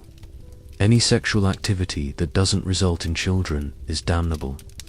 This makes marriage a spiritual minefield. Couples are expected to reproduce but not enjoy it. Having sex too often is sinful. Having sex for pleasure rather than procreation is sinful. Not having sex at all might also be sinful, depending on circumstances, and women bear the brunt of this sexual obsession. Medieval Christianity teaches that women are inherently more sinful than men, more susceptible to temptation, and responsible for male sexual thoughts. Women are blamed for men's sins, while being given no power to control their own lives. The church also promotes extreme asceticism as the highest form of virtue. Saints are people who tortured themselves, lived in poverty, and rejected all earthly pleasures. The more you suffer in life, the more virtuous you are. This creates a culture that glorifies suffering and condemns comfort. Enjoying anything is suspicious. Being happy is evidence of spiritual weakness. The worse your life is, the more holy you must be. Monasticism takes this to extremes. Monks and nuns voluntarily imprison themselves in institutions where they spend their days in prayer, self-flagellation, and deliberate suffering. They're considered the most virtuous people in society because they've chosen to make themselves miserable. But even monastic life isn't safe from corruption. Many monasteries become wealthy through donations and land ownership. Monks live comfortably while preaching poverty. Nuns are often forced into convents by families who don't want to pay dowries for marriages. And let's not forget about the church's favorite hobby, finding and punishing heretics. Anyone who disagrees with official doctrine practices non-Catholic religion, or just seems insufficiently pious, can be accused of heresy. The Inquisition is the Church's special court system for dealing with heretics. Inquisitors have unlimited power to investigate, torture, and execute anyone they suspect of spiritual crimes. The process is secret, the accusations are often anonymous, and the defendant has no real rights. Torture is used routinely to extract confessions. The logic is that innocent people won't confess to heresy even under extreme duress.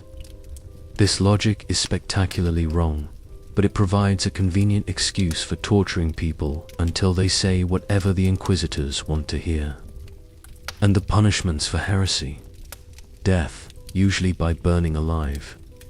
The Church burns thousands of people across Europe for crimes like reading the Bible in their native language, questioning papal authority, or practicing folk medicine. All right, you've survived work, family life, disease, and the constant threat of eternal damnation. Maybe you're thinking it's time for some entertainment, some leisure, activities to take your mind off the fact that everything is terrible and you're probably going to die soon. Well, medieval entertainment is going to be ... memorable. Let's start with what passes for nightlife in medieval Europe. When the sun goes down, most civilized activities stop because artificial lighting is expensive and dangerous. Candles are costly, torches are fire hazards, and oil lamps are smoky and dim. So most entertainment happens during daylight hours. But that doesn't mean medieval people don't know how to party. They just have very different ideas about what constitutes fun. Public executions are major social events. Entire families come out to watch people being hanged, beheaded, drawn and quartered, or burned alive. It's like a medieval version of going to the movies, except the entertainment involves actual people dying horribly. Children are encouraged to attend executions for their educational value. Parents point out the gruesome details and explain what crimes led to these punishments. It's considered character building to watch someone's head get chopped off. Vendors set up stalls around execution sites, selling food, drinks, and souvenirs. You can buy snacks while watching someone die, then purchase a commemorative trinket to remember the experience. Medieval capitalism at its finest. But executions are special occasions. For regular entertainment, there are festivals and fairs, which sound fun until you experience them firsthand. Medieval festivals are basically large gatherings of unwashed, disease-carrying, drunk people in confined spaces. What could go wrong? These events are breeding grounds for every disease known to medieval medicine, plus several that haven't been discovered yet. People from different regions come together, sharing germs, parasites, and whatever plague variants they've brought from home. The food at medieval festivals is prepared under conditions that would horrify modern health inspectors. Street vendors cook meat of questionable origin over open fires, using water from contaminated sources with no understanding of food safety. Food poisoning is common and sometimes fatal, and the entertainment at these festivals. Let's just say medieval people have very different ideas about what's amusing. Bear baiting involves chaining a bear to a post and setting dogs on it until something dies. Sometimes the bear kills all the dogs. Sometimes the dogs kill the bear. Either way, animals die horribly while crowds cheer. Cockfighting is exactly what it sounds like. Roosters with metal spurs attached to their legs fight to the death, while people bet on the outcome. Blood sports are considered wholesome family entertainment. Human entertainment is also violent. Wrestling matches have few rules and many injuries. Boxing involves minimal protection and maximum brutality. These aren't sporting competitions. They're organized violence designed to seriously injure the participants. And let's talk about medieval theatre, which exists, but isn't quite what you'd expect. Most dramatic performances are religious mystery plays designed to teach moral lessons rather than entertain audiences. The plots are predictable, the acting is amateur, and the messages are heavy-handed. These plays are performed by local craftsmen who have no training in acting, singing, or stagecraft.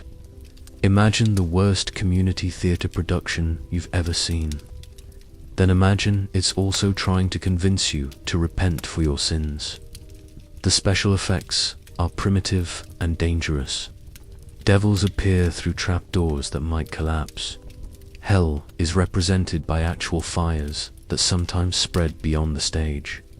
Actors playing angels sometimes fall from rigging that breaks mid-performance. Music exists, but it's not like anything you'd recognize. Medieval music is mostly religious chants or simple folk songs.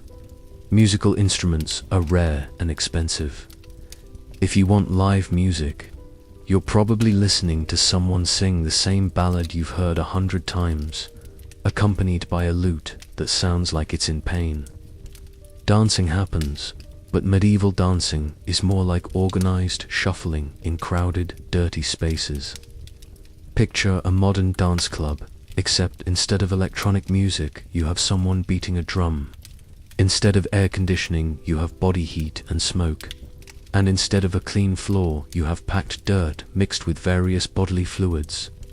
Taverns serve as social centers, but medieval taverns are nothing like modern bars. They're dark, smoky, overcrowded spaces where the alcohol is weak, the food is questionable, and fights break out regularly. The clientele includes travelers, locals, criminals, and people fleeing various legal problems.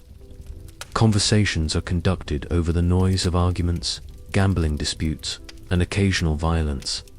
It's not a relaxing environment. And the alcohol, medieval beer is weak and often tastes terrible, but it's safer than water. Wine is expensive and usually watered down. Stronger spirits exist, but are rare and costly. Getting drunk is easy, but enjoying the process is questionable. Games exist, but they're usually forms of gambling where people bet money they can't afford to lose. Dice games are popular, but medieval dice are often weighted or marked by cheaters. Card games exist in some regions, but playing cards are handmade and expensive.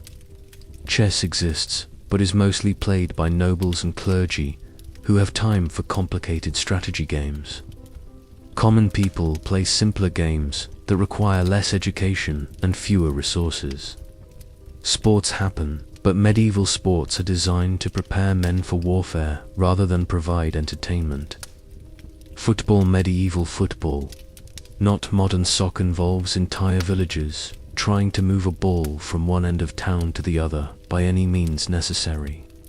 Medieval football has minimal rules, no referees, and no safety regulations. Players are injured regularly, and deaths occur frequently enough that some communities ban the sport. It's less like modern athletics and more like organized rioting with a ball. Hunting is considered entertainment for the wealthy, but it's dangerous even for experienced hunters. Medieval weapons are primitive, wild animals are genuinely dangerous, and hunting accidents are common. People are gored by boars, mauled by bears, and trampled by deer regularly. And let's not forget about the sophisticated entertainment of watching people in stocks and pillories. Minor criminals are locked in place in public squares, while townspeople throw rotten food, excrement, and rocks at them. This is considered hilarious community bonding. Sometimes people die from this entertainment, either from injuries caused by thrown objects, or from exposure to the elements while unable to move. But that just makes it more exciting for the spectators. Tournament fighting exists for knights and nobles, but these aren't the romanticized jousting matches you see in movies. Medieval tournaments are violent. often fatal competitions where participants use real weapons and minimal protection. Knights die regularly in tournament fighting. Horses are killed or injured frequently. Spectators are sometimes hurt when competitors lose control of their mounts or weapons. It's like watching a demolition derby with swords. For intellectual entertainment, there are storytellers who travel from town to town sharing tales of adventure, romance, and heroism. This sounds pleasant until you realize that medieval stories are often violent, graphic, and designed to reinforce social hierarchies rather than provide escapism. The heroes of medieval stories are usually nobles who kill peasants, conquer territories, and demonstrate their virtue through violence. The messages are that might makes right, social mobility is impossible, and questioning authority leads to death. Reading exists as entertainment for the tiny minority who can read and afford books. But medieval books are expensive, rare, and often inaccurate. Most available texts are religious works designed to inspire fear of damnation rather than provide enjoyment. And finally, there's the ultimate medieval entertainment, surviving another day. In a world where everything is trying to kill you, simply making it through 24 hours without dying becomes a form of achievement worth celebrating. Let's put it all together now. You've learned about all the different ways medieval life can kill you. So let's walk through what an actual day would look like, hour by hour, and see if you can make it from sunrise to sunset without dying. Spoiler alert, the odds are not in your favor. Dawn, 5 a.m., you wake up on your straw mattress, immediately aware that something bit you during the night. Multiple somethings, actually. Your body itches from flea bites, and you can feel lice moving in your hair. The room is cold because the fire died out hours ago, and there's frost on the inside of the walls. Your first thought is about water, because you're desperately thirsty. But the water bucket by your bed has a thin layer of ice on top, and you know that drinking it might kill you anyway due to contamination. You'll have to wait for breakfast, beer, assuming you have any. You try to sit up and immediately regret it. Your back screams in protest from sleeping on what amounts to a bag of sticks. Your joints are stiff from cold and dampness. At age 25, you feel like you're 60 by modern standards. Early morning, 6 a.m. time to get dressed, which means putting on the same clothes you've worn for weeks. They smell like smoke, sweat, animals, and things you don't want to identify. The fabric is rough, itchy, and provides minimal protection against the cold. You stumble to the chamber pot in the corner, yes. You urinate and defecate in the same room where you sleep and eat, because indoor plumbing is still centuries in the future. The smell adds another layer to the aromatic symphony of your living space. Looking outside through the gaps in the wall, you see that it snowed during the night. This is both good and bad news. Good because snow means water. Bad because it means the already dangerous paths to your work are now potentially lethal. Morning, 7 a.m., breakfast time. You trudge over to the fire pit and try to restart the fire using flint, steel, and dry tinder. This takes about 15 minutes and several cut fingers, because medieval fire-starting tools are primitive and your hands are numb with cold. Once you get a fire going, you prepare your morning meal, pottage. This consists of whatever grain you have left, mixed with water and boiled until it reaches the consistency of thin gruel. Today's special ingredient is some questionable-looking barley that might have mold on it, but you can't afford to throw it away. The pottage tastes like salted cardboard, assuming cardboard had been invented and you could afford salt. You wash it down with small beer that tastes like it was filtered through a dirty sock, but at least it probably won't give you dysentery. Mid-morning 8 a.m. time to go to work. You bundle up in whatever warm clothing you own, which isn't much, and step outside into a world that's actively trying to kill you. The path to your workplace is covered in ice and snow. Medieval communities don't have snowplows, salt trucks, or any effective way to clear roads. You're walking on treacherous surfaces while carrying tools that could seriously injure you if you fall. You pass the houses of your neighbors and notice that smoke isn't coming from the miller's chimney. Either they're very late getting their fire started, or they died during the night. In medieval times, people regularly freeze to death in their sleep during cold snaps. Late morning, 9 a.m., you arrive at work, let's say. You're a farmer and, immediately, realize that today is going to be especially dangerous. The tools you need are covered in ice, making them slippery and unpredictable.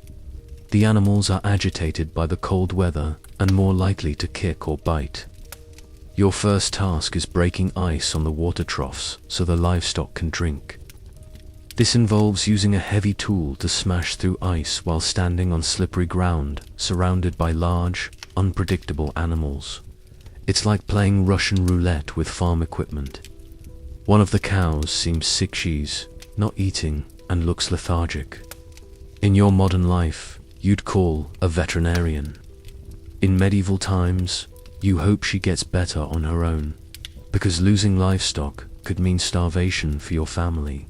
Noon 12 p.m. lunch break. Except there's no lunch, because most medieval people only eat twice a day. Instead, you might have a piece of bread if you're lucky, or just more weak beer to keep your energy up. The bread is dense, coarse, and made from flour that includes sawdust and other fillers to make the grain go further. It's not moldy today, which makes it a premium meal by medieval standards. While you're taking your break, you notice that your hands are starting to show signs of frostbite. The fingertips are white and numb, and you can't feel them properly. This is concerning, because you need your hands to work. An infected frostbite can kill you. Afternoon 1 p.m. back to work, but now you're dealing with the unique challenges of medieval afternoon labor. Your tools are becoming more dangerous as ice forms on the metal surfaces. Your clothing is damp from sweat and snow, making you colder and more susceptible to hypothermia. The sick cow has gotten worse. She's lying down and won't get up, which in medieval farming usually means she's dying. There's nothing you can do except hope she recovers, or prepare to butcher her quickly before the meat spoils. You're also starting to feel dizzy and weak, which could be from hunger, dehydration, carbon monoxide poisoning from the poorly ventilated fire at home, or any number of other medieval health hazards. Late afternoon, 3 p.m., the light is starting to fade, which means your workday is almost over. In winter, you have maybe 2 more hours of usable daylight, and working in the dark with medieval tools is essentially suicide. Your frostbitten fingers are now clearly infected. They're swollen, discolored, and extremely painful. In your modern life, this would require immediate medical attention. In medieval times, you wrap them in cloth and hope for the best. The sick cow has died. This is a financial disaster for your family, but it's also an opportunity. Fresh meat is rare and valuable, so you need to butcher the animal immediately before it spoils or other people claim it. Evening, 4 p.m., you head home as darkness approaches, carrying tools and whatever useful parts you could salvage from the dead cow. The path is even more treacherous now that the sun is setting and temperature is dropping. You slip on ice twice, nearly impaling yourself on your own tools. The second fall reopens an old wound on your knee, and you can feel blood soaking through your clothing. Minor injuries are major problems when they inevitably become infected. Dusk, 5 p.m., you arrive home as the last light fades from the sky. Your family is gathered around the fire pit, which is the only source of light and heat. Everyone looks exhausted, cold, and hungry. Your wife tells you that your youngest child has been coughing up blood today. In your modern life, this would mean an immediate trip to the emergency room. In medieval times, it probably means preparing for another funeral. Dinner consists of the pottage you didn't finish this morning, reheated and supplemented with some meat from the dead cow. The meat might be safe to eat, or it might kill you, but you're too hungry to care. Night 6 p.m. after dinner, there's not much to do except huddle around the fire and try to stay warm. Candles are too expensive for regular use, so most activities stop when the sun goes down. You examine your frostbitten fingers by firelight and realize they're seriously infected. The skin is black in places, and there's a red streak running up your arm, a sure sign that infection is spreading through your bloodstream. Your child's cough is getting worse, and now other family members are starting to show symptoms. Whatever disease killed your cow might be spreading to humans, or your child might have contracted something from the other sick people in your community. Bedtime, 7 p.m., time to bank the fire and try to get some sleep. You add enough fuel to keep some heat going for a few hours, but not enough to last all night because firewood is expensive and you're running low. You lie down on your straw mattress, fully clothed because it's too cold to undress. Your infected fingers are throbbing with pain, your child is coughing blood, and you're pretty sure you're developing a fever yourself. As you drift off to sleep, you reflect on the fact that you've survived another day in medieval Europe. You're cold, hungry, sick, and probably dying slowly from multiple causes, but you're still breathing. Midnight you wake up because your child has stopped coughing. In the dim light from the dying fire, you can see that she's not breathing. Another member of your family has died, and tomorrow you'll need to figure out what to do with the body. The infection in your hand has spread further up your arm.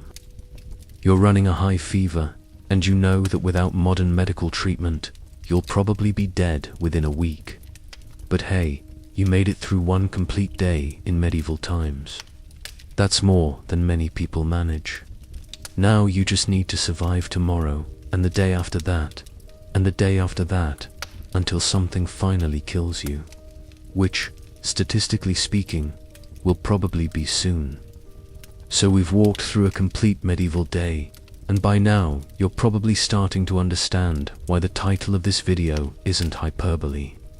You genuinely wouldn't last a day in medieval Europe. And it's not because you're soft or spoiled by modern conveniences, because medieval life is a death trap that would challenge even the most prepared survivalist. Let's break down the specific reasons why your modern self would be doomed from the moment you opened your eyes in 1347. First, your immune system is wrong for this world. Your modern immune system has been trained to fight modern diseases. You've been vaccinated against smallpox, polio, measles, and other diseases that regularly killed medieval people. But you have no immunity to the specific strains of plague, typhus, dysentery, and other diseases that dominated medieval Europe. Medieval people who survived to adulthood had immune systems adapted to their environment. They'd been exposed to local diseases since childhood and either died or developed resistance. You're walking into their world with an immune system optimized for modern pathogens. The first medieval person who coughs on you is potentially signing your death warrant. Diseases that medieval children survived routinely could kill you within days. You're not tougher than medieval people. You're actually more vulnerable to their specific threats. Second, you don't have the physical conditioning. Medieval life required physical strength and endurance that most modern people don't possess. Medieval peasants could work 12-hour days doing back-breaking labor because they'd been doing it since childhood. Their bodies were adapted to constant physical stress. You've probably never used medieval tools, which require different muscle groups and techniques than modern equipment. A medieval plow, scythe, or hammer would exhaust you within hours and probably injure you through improper use. Medieval people were also accustomed to cold, hunger, and discomfort in ways that would incapacitate modern individuals. They could function while malnourished, work in freezing temperatures, and sleep comfortably on surfaces that would leave you in agony. Third, you lack essential survival knowledge. Modern education doesn't teach you how to start fires with flint and steel, preserve food without refrigeration, or identify safe drinking water. You don't know which plants are edible, how to treat wounds without modern medical supplies, or how to navigate without GPS. Medieval people learned these skills from childhood because their lives depended on it. You're walking into their world without any of the practical knowledge that made survival possible. Even simple tasks like cooking on an open fire, maintaining medieval tools, or caring for livestock would be completely foreign to you. What they considered basic life skills are lost arts in your world. Fourth, your mental framework is wrong. You've been raised in a world where individual rights, scientific thinking, and rational problem solving are normal. Medieval society operates on completely different principles: hierarchy, superstition, and acceptance of suffering. Your instinct to question authority, demand evidence, or expect fair treatment would be seen as dangerous rebellion. Your attempts to apply logic to medieval problems would often make things worse, not better. You're also psychologically unprepared for the constant presence of death, violence, and suffering that defined medieval life. Modern people who experience trauma receive therapy and support. Medieval people just had to endure it and keep working. Fifth, you don't understand the social rules. Medieval society has complex, unwritten rules about social hierarchy, religious observance, and community obligations. Breaking these rules, which you would do constantly through ignorance, could result in exile, imprisonment, or death. You don't know how to address nobles, what behaviors are considered heretical, or how to avoid being accused of witchcraft. Your modern mannerisms, speech patterns, and attitudes would mark you as an outsider immediately. Medieval people were suspicious of strangers and different behavior. Your inability to fit in seamlessly would make you a target for suspicion, hostility, and potentially violence. Sixth, your expectations will kill you. You expect clean water, safe food, effective medicine, and protection from violence. When these expectations aren't met, which they won't be, you'll make dangerous decisions based on modern assumptions. You might drink contaminated water because you don't understand medieval sanitation. You might eat spoiled food because you don't recognize the signs of dangerous contamination. You might trust medieval doctors who will actually make you sicker. Your modern optimism about human nature, institutional fairness, and personal rights would lead you to trust people and systems that medieval experience taught locals to avoid. But here's the real kicker. Even if you somehow overcame all these disadvantages, adapted to the diseases, learned the skills, accepted the social rules, you'd still be facing the same fundamental problem that killed millions of medieval people: the sheer randomness of medieval death. Medieval people who did everything right still died from plague, famine, warfare, accidents, and diseases that struck without warning. Survival wasn't just about skill and preparation, it was largely about luck, and the odds were terrible. The Black Death killed roughly 1/3 of Europe's population between 1347 and 1351. It didn't matter if you were rich or poor, smart or stupid, prepared or unprepared. The plague killed indiscriminately, and your modern knowledge wouldn't help you avoid it. Medieval famines killed millions more. Even the most skilled farmers couldn't control weather, and when crops failed, people starved regardless of their individual preparation or merit. Violence, both organized and random, was a constant threat that could end your life instantly. All your survival skills wouldn't help if you happened to be in the wrong place when soldiers, bandits, or just angry neighbors decided to settle disputes with weapons. Let's do some quick math on your survival prospects. Life expectancy in medieval Europe was around 3,035 years, but that includes infant mortality. If you made it to age 20, you might live to 50 or 60. But those statistics reflect people who were born into that world and adapted to it from birth. As a modern person suddenly transported to medieval times, your life expectancy would be measured in days or weeks, not decades. You'd be facing every medieval danger simultaneously, without the gradual adaptation that helped medieval people survive. Disease, malnutrition, violence, accidents, and exposure would all be trying to kill you at once. Even medieval people who survived to adulthood had roughly a 5,060% chance of dying in any given decade from various causes. As an unprepared modern person, your odds would be much worse. But even if your body somehow survived the physical challenges, your mind probably wouldn't handle the psychological stress of medieval life. The constant fear, suffering, and death would break most modern people within weeks. You've been raised in a world where suffering usually has explanations and solutions. Medieval suffering was often random, inexplicable, and permanent.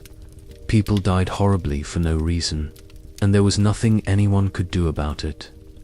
The sheer hopelessness of medieval existence, where your best efforts might still result in starvation, disease, or violent death, would likely lead to severe depression, anxiety, and eventual mental breakdown. Medieval people developed coping mechanisms like fatalism, religious faith, and emotional numbness that allowed them to function despite constant trauma. You don't have those psychological defenses, and developing them would take years you probably don't have. And that brings us to the crucial element in our title, a day. The question isn't whether you could eventually adapt to medieval life if given years to learn and adjust. The question is whether you could survive your first 24 hours. In that first day, you'd be facing unfamiliar food that might poison you, contaminated water that could give you dysentery, diseases your immune system can't handle, and social situations where one wrong word could get you accused of heresy. You'd be using tools you don't understand, following social rules you don't know, and making survival decisions based on modern assumptions that don't apply to medieval realities. Most likely, you'd make a fatal mistake within hours. Drink the wrong water, eat the wrong food, say the wrong thing to the wrong person, or simply fail to recognize a life-threatening situation until it was too late. Now, I know what some of you are thinking. Come on, surely some modern people could survive medieval times. What about soldiers, or survival experts, or people who are already tough and resourceful? You're not wrong to think that some modern people would have better odds than others. So let's talk about who might actually have a fighting chance, and why even they would probably still be doomed. Let's say you're a former Marine with combat experience, survival training, and the ability to function under extreme stress. You're physically fit, mentally tough, and experienced with violence. Surely you'd have a better chance than the average person, right? You would, but better is relative. Instead of dying within hours, you might last several days or even weeks. Your military training would help with some aspects of medieval life. You're used to discomfort. You can function on little sleep and poor food, and you're not psychologically broken by violence and death. But your combat experience is with modern weapons, tactics, and enemies. Medieval warfare is completely different. Your muscle memory is trained for firearms, not swords and bows. Your tactical knowledge assumes air support, radio communication, and medical evacuation. none of which exists in medieval times. And your survival training is for modern wilderness survival, not medieval urban or agricultural life. You know how to find water in the woods, but not how to identify safe drinking water in a medieval town. You can make a fire, but not necessarily with medieval tools and materials. Most importantly, your military background doesn't protect you from disease. Medieval diseases would kill you just as dead as they'd kill anyone else. And your tough-eye attitude won't intimidate a plague bacillus. What about dedicated survivalists, people who've spent years learning primitive skills, stockpiling supplies, and preparing for societal collapse? Surely they'd be better prepared for medieval life. They would, and they'd probably last longer than almost anyone else.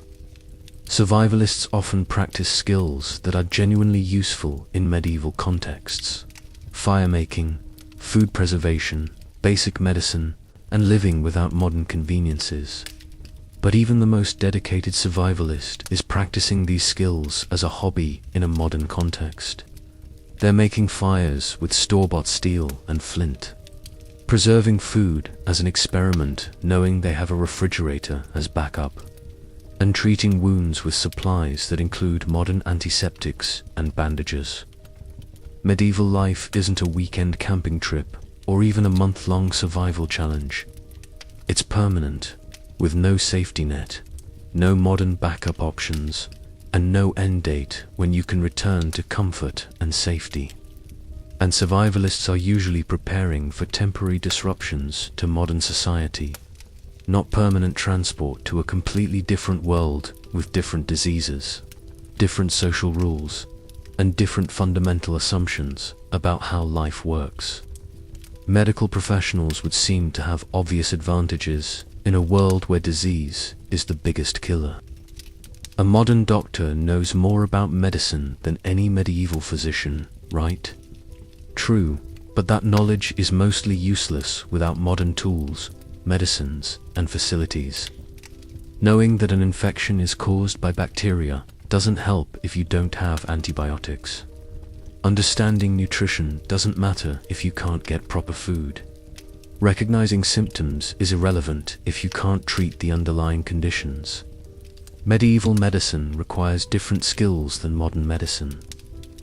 You need to know which herbs have medicinal properties, how to set bones without Z-rays, how to perform surgery without anesthesia, and how to make treatments from whatever materials are locally available. A modern doctor might actually be worse off than a medieval person in some ways, because they'd know how terrible medieval medical practices are, but be unable to do anything better with available resources. What about medieval historians, people who've spent their careers studying this period and understand medieval society, technology, and culture better than almost anyone? They'd definitely have advantages in understanding social rules, recognizing dangers, and navigating medieval institutions. A historian would know not to question church authority, how to address nobles properly, and which behaviors might be considered heretical. But academic knowledge is different from practical experience. Knowing how medieval agriculture worked doesn't mean you can actually do it. Understanding medieval social hierarchy doesn't mean you can physically survive in it. And historians study medieval life from the perspective of the literate elite who left written records. They know a lot about how nobles and clergy lived, but less about the daily survival strategies of illiterate peasants, which is what most transported modern people would need to become. Modern farmers understand agriculture, animal husbandry, and working with their hands. They're used to physical labor, dealing with weather and seasons, and producing food from the land. Surely they'd adapt to medieval farming. Modern farming is so different from medieval agriculture that the skills don't really transfer. Modern farmers use tractors, not oxen. They rely on chemical fertilizers, not manure. They have weather forecasts, veterinarians, and agricultural extension services. Medieval farming requires different crops, different techniques, and different tools. The soil is different, the climate patterns are different, and the available resources are completely different.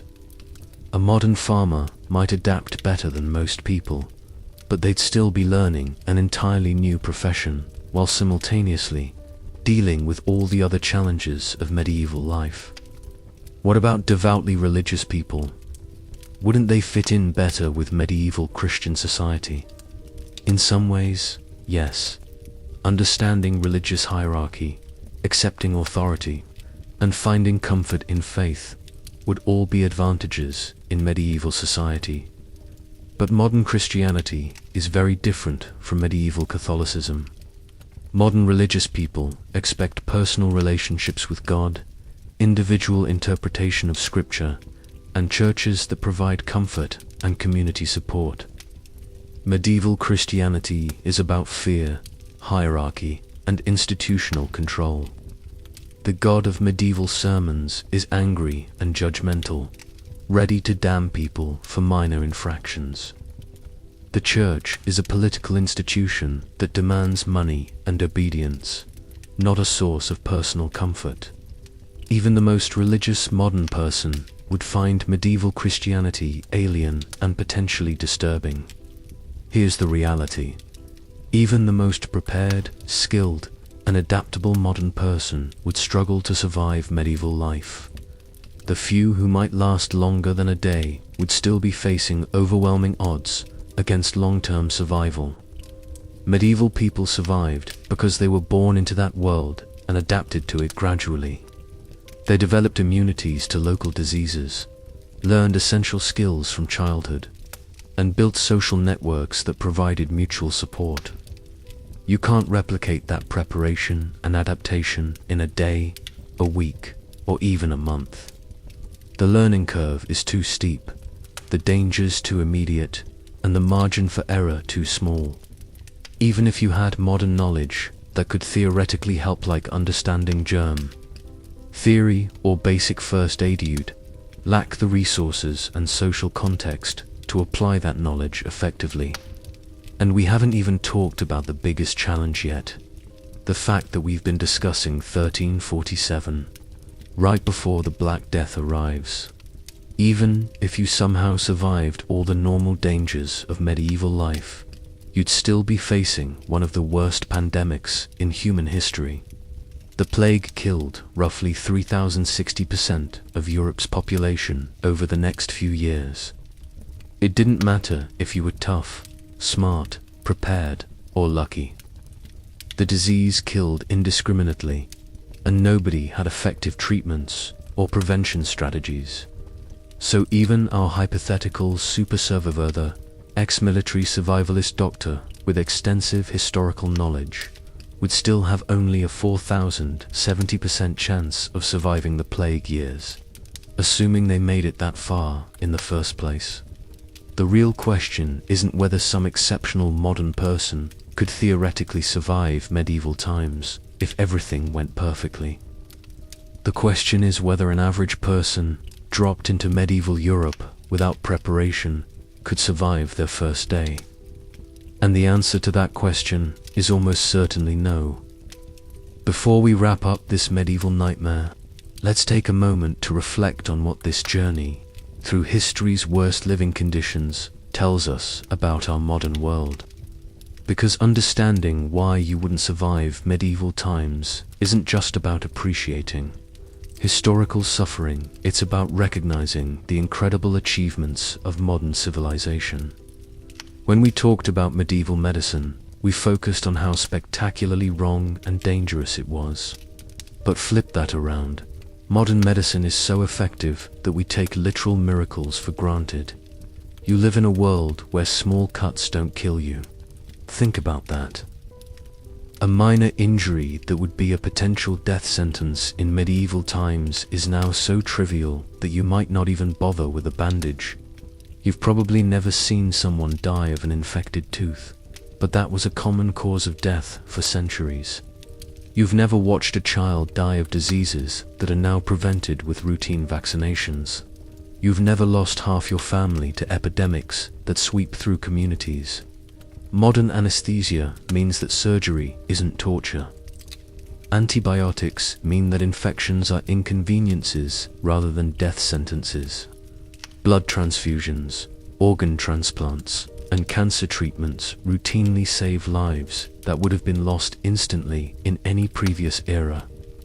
Medieval people lived in constant fear of starvation because food production was unreliable and distribution was primitive. You live in a world where grocery stores are stocked with fresh food from around the globe, regardless of local weather or seasonal limitations. This isn't just about convenience, it's about survival. The complex global systems that bring food to your table have essentially eliminated famine in developed countries.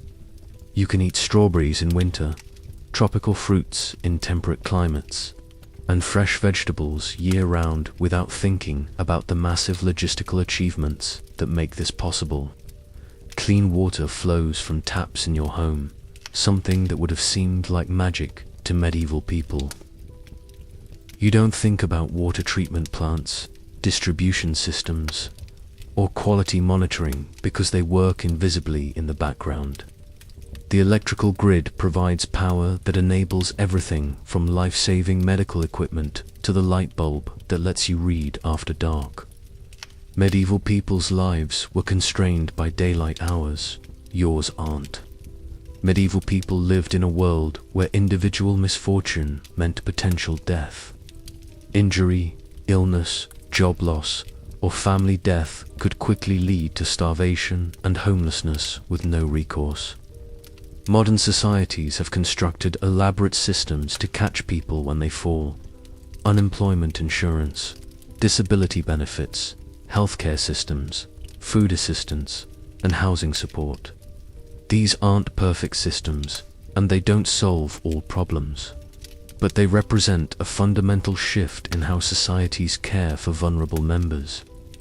You live in a world where being poor is a serious hardship, but not usually a death sentence. That's a relatively recent development in human history, and it's easy to forget how remarkable it is. Medieval people were trapped by circumstances of birth in ways that are hard to imagine. If you were born a peasant, you died a peasant. If you were born female, your life options were severely limited. If you were born in the wrong religion or social class, your potential was constrained regardless of your talents or interests. You live in a world admittedly imperfect, but dramatically better where social mobility is possible, where individual rights are protected, and where personal choices matter more than circumstances of birth. Education is available to virtually everyone, not just the wealthy elite. Information is accessible to anyone with internet access. You can pursue careers based on interest and aptitude rather than family, tradition, or social class. Perhaps most importantly, you live in a world where suffering usually has explanations and potential solutions. When bad things happen, you can usually understand why and take steps to prevent or address them. Medieval people lived in a world where random tragedy was considered normal and inevitable. They developed coping mechanisms based on fatalism, religious acceptance, and emotional numbness because those were the only options available. You have the luxury of expecting life to make sense, of believing that problems can be solved, and of planning for a future that you have some control over. That's a form of freedom that most humans throughout history never experienced. Now, I'm not about to romanticize medieval life. We've spent 3 hours explaining why it was absolutely terrible, but it's worth considering whether modern life, for all its advantages, might have lost some elements that medieval people possessed. Medieval people had a sense of community and mutual dependence that's harder to find in modern individualistic societies. When everyone's survival depends on cooperation, social bonds become incredibly strong. They also had a direct connection to the natural world and the sources of their food, shelter, and energy that most modern people lack. There's something to be said for understanding where your necessities come from and how they're produced. Medieval people faced genuine challenges that tested their character, resilience, and resourcefulness in ways that modern comfort often doesn't. There's a reason why voluntary challenges, extreme sports, wilderness adventures, physical fitness are popular in modern societies. We sometimes crave the sense of accomplishment that comes from overcoming real difficulties. But here's the key point. These potential benefits of medieval life came at an enormous cost in human suffering, early death, and wasted potential. The community bonds were forged by shared desperation. The connection to nature was based on dependence that could quickly become fatal. The character-building challenges killed more people than they strengthened. So what does this historical perspective mean for your modern life? First, it should inspire genuine gratitude for what you have. The fact that you can flip a switch and get light, turn a handle and get clean water, and walk to a store and buy safe food represents centuries of human progress and innovation. But it should also inspire responsibility. The systems that make modern life possible aren't automatic or permanent. They require constant maintenance, improvement, and protection. The freedoms and opportunities you enjoy aren't guaranteed their achievements that previous generations fought to create and preserve. Finally, it should inspire perspective on modern problems. Yes, modern life has stresses, inequalities, and challenges, but they're not medieval challenges. You're not wondering whether you'll starve this winter, die of plague next month, or be executed for questioning authority. Here's the ultimate irony of our journey through medieval times. The very fact that you can learn about this history from the comfort of your home while being entertained rather than traumatized by it demonstrates how far we've come. Medieval people couldn't learn about their own history because most of them couldn't read. Books were rare and historical knowledge was limited. They lived entirely in the present, with minimal understanding of the past and little ability to plan for the future. You can study any period of history, learn from humanity's mistakes, and make informed decisions about the future. That's a form of power and freedom that would have been incomprehensible to medieval people. So here we are, approaching the end of our journey through medieval Europe. You've survived this intellectual adventure, which is more than you probably would have managed in the actual medieval world. Let's spend these final minutes reflecting on what this exploration of history's worst living conditions teaches us about survival, mortality, and what it means to be human. One of the most disturbing aspects of medieval life was how little individual merit mattered for survival. You could be smart, hard-working, moral, and careful, and still die horribly from plague, famine, violence, or simple accident. Medieval people understood something that modern people often forget. Life is fundamentally uncertain, and our control over outcomes is limited. This isn't fatalism, it's realism. Medieval people developed strategies for dealing with this uncertainty. Some turned to religious faith, accepting suffering as God's will. Others focused on immediate pleasures, knowing that long-term planning might be pointless. Many developed a dark sense of humor about mortality that helped them cope with constant death.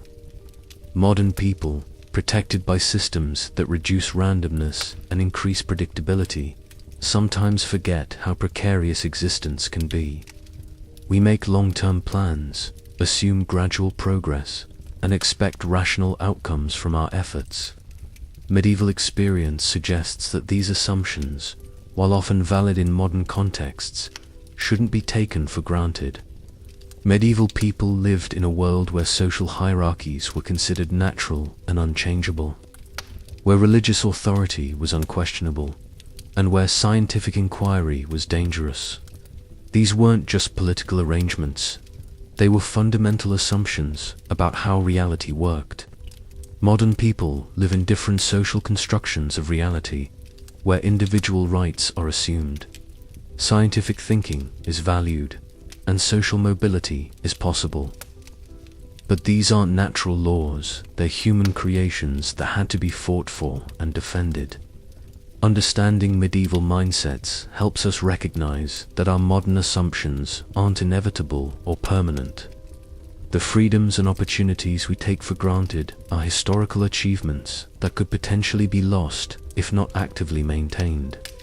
Every advantage of modern life came at a cost that someone, somewhere, had to pay.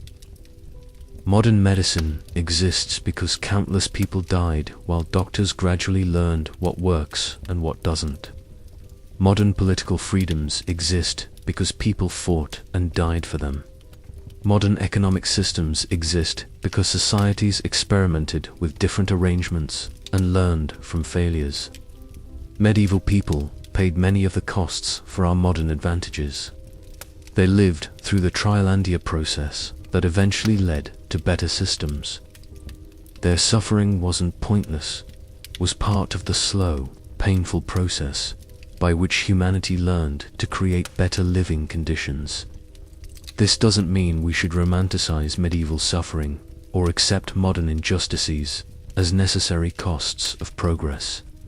But it does mean we should recognize the debt we owe to previous generations and the responsibility we have to continue improving conditions for future generations.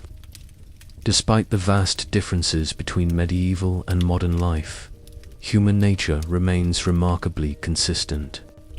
Medieval people loved their families, worried about the future, found joy in simple pleasures, and struggled with the same fundamental questions about meaning and mortality that concern us today. They created art, told stories, formed friendships, and found ways to laugh even in the midst of terrible circumstances. They weren't different species of humans, they were people like us, dealing with much worse conditions. This persistence of human nature across historical periods is both comforting and sobering. Comforting because it suggests that the qualities we value in ourselves, love, creativity, resilience, humor, are fundamental human characteristics that survive even the worst circumstances. Sobering because it suggests that the negative aspects of human nature, violence, greed, prejudice, cruelty, are also persistent and could re-emerge under different conditions. Medieval people found meaning in their lives, despite or perhaps because of the constant presence of suffering and death. Religious faith provided frameworks for understanding why life was difficult and what purpose it served.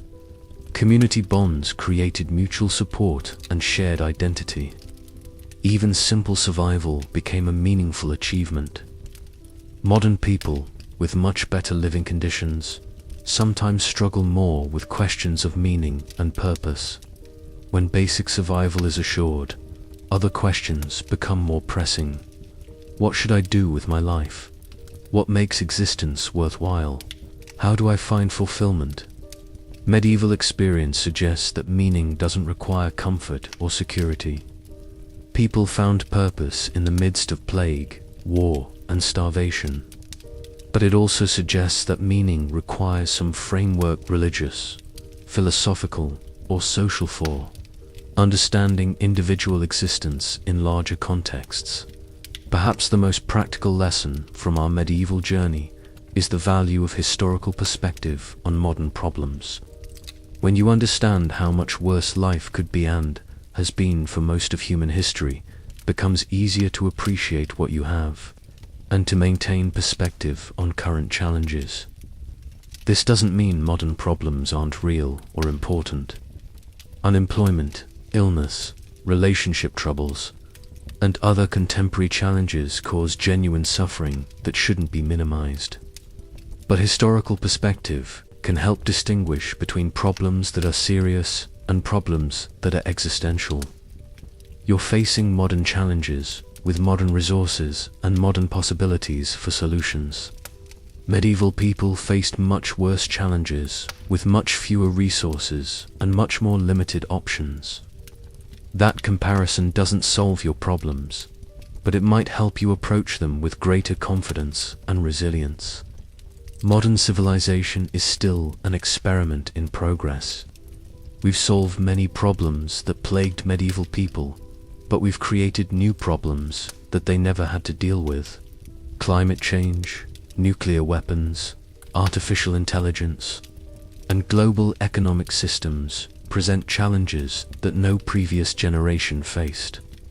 Medieval experience can't tell us how to solve these modern problems, but it can remind us that humans are capable of surviving and adapting to extremely difficult circumstances. It can also remind us that progress isn't automatic or inevitably requires conscious effort, cooperation, and wisdom. So, as we conclude this journey, let me ask you the question that's been implicit throughout our exploration. Now that you understand what medieval life was really like, how does that change your relationship with your modern existence? Do you feel more grateful for clean water, safe food, and effective medicine? Do you appreciate the social and political freedoms that allow you to think, speak, and live according to your own choices? Do you recognize the remarkable achievement that modern civilization represents? But also, do you feel more responsible for protecting and improving the systems that make modern life possible? Do you better understand the fragility of the progress that previous generations achieved? Do you recognize your role in the ongoing human experiment of creating better living conditions? Here's the final irony of our medieval journey. You did survive it. You survived 3 hours of learning about history's worst living conditions. And you're still here, still thinking, still capable of learning and growing. That's a form of survival that medieval people rarely experienced. They survived day-to-day physical challenges, but they rarely had the opportunity to learn from history, to understand their place in the larger human story, or to make informed choices about the future. You have survived into an era where survival itself has been transformed. Physical survival is more assured than ever before in human history, which creates opportunities for other kinds of survival: intellectual, emotional, spiritual, and creative. Medieval people focused on surviving until tomorrow. You have the luxury of thinking about surviving in ways that make life worth living, not just possible. And so we come to the end of our exploration of medieval life, but it's really a beginning. You now know something about human history that can inform your understanding of the present and your choices about the future. You know that progress is possible because you've seen how far we've come. You know that progress isn't inevitable because you've seen how terrible things can be. You know that individual lives matter because you've seen what happens when societies treat people as expendable. Most importantly, you know that you live in an extraordinary time in human history, not perfect, but unprecedented in its opportunities for human flourishing. What you do with that knowledge, how you use those opportunities, and what you contribute to the ongoing human experiment is up to you. Medieval people didn't have those choices. You do. The question isn't whether you would survive a day in medieval times. We've established that you probably wouldn't. The question is what you'll do with the days you have in modern times, knowing what you now know about the alternatives. That's a question that only you can answer. But now, at least, you can answer it with full appreciation for the extraordinary privilege of being alive in an era when such questions are even possible. Thanks for joining me on this journey through one of history's most challenging periods. If this exploration has changed your perspective on modern life, made you more grateful for what you have, or inspired you to think differently about human progress and responsibility, then it's been worthwhile. Hit that like button if you enjoyed this deep dive into medieval survival, or if you're just grateful you don't have to live through it yourself. Subscribe for more historical explorations that will make you appreciate the present while learning from the past.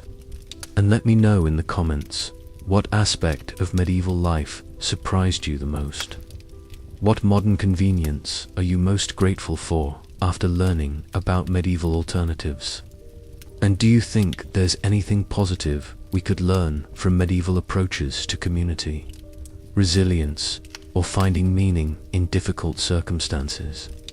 Remember, you're living in the most remarkable time in human history. Don't waste it. Until next time, stay curious, stay grateful, and stay alive in the best era humanity has ever known.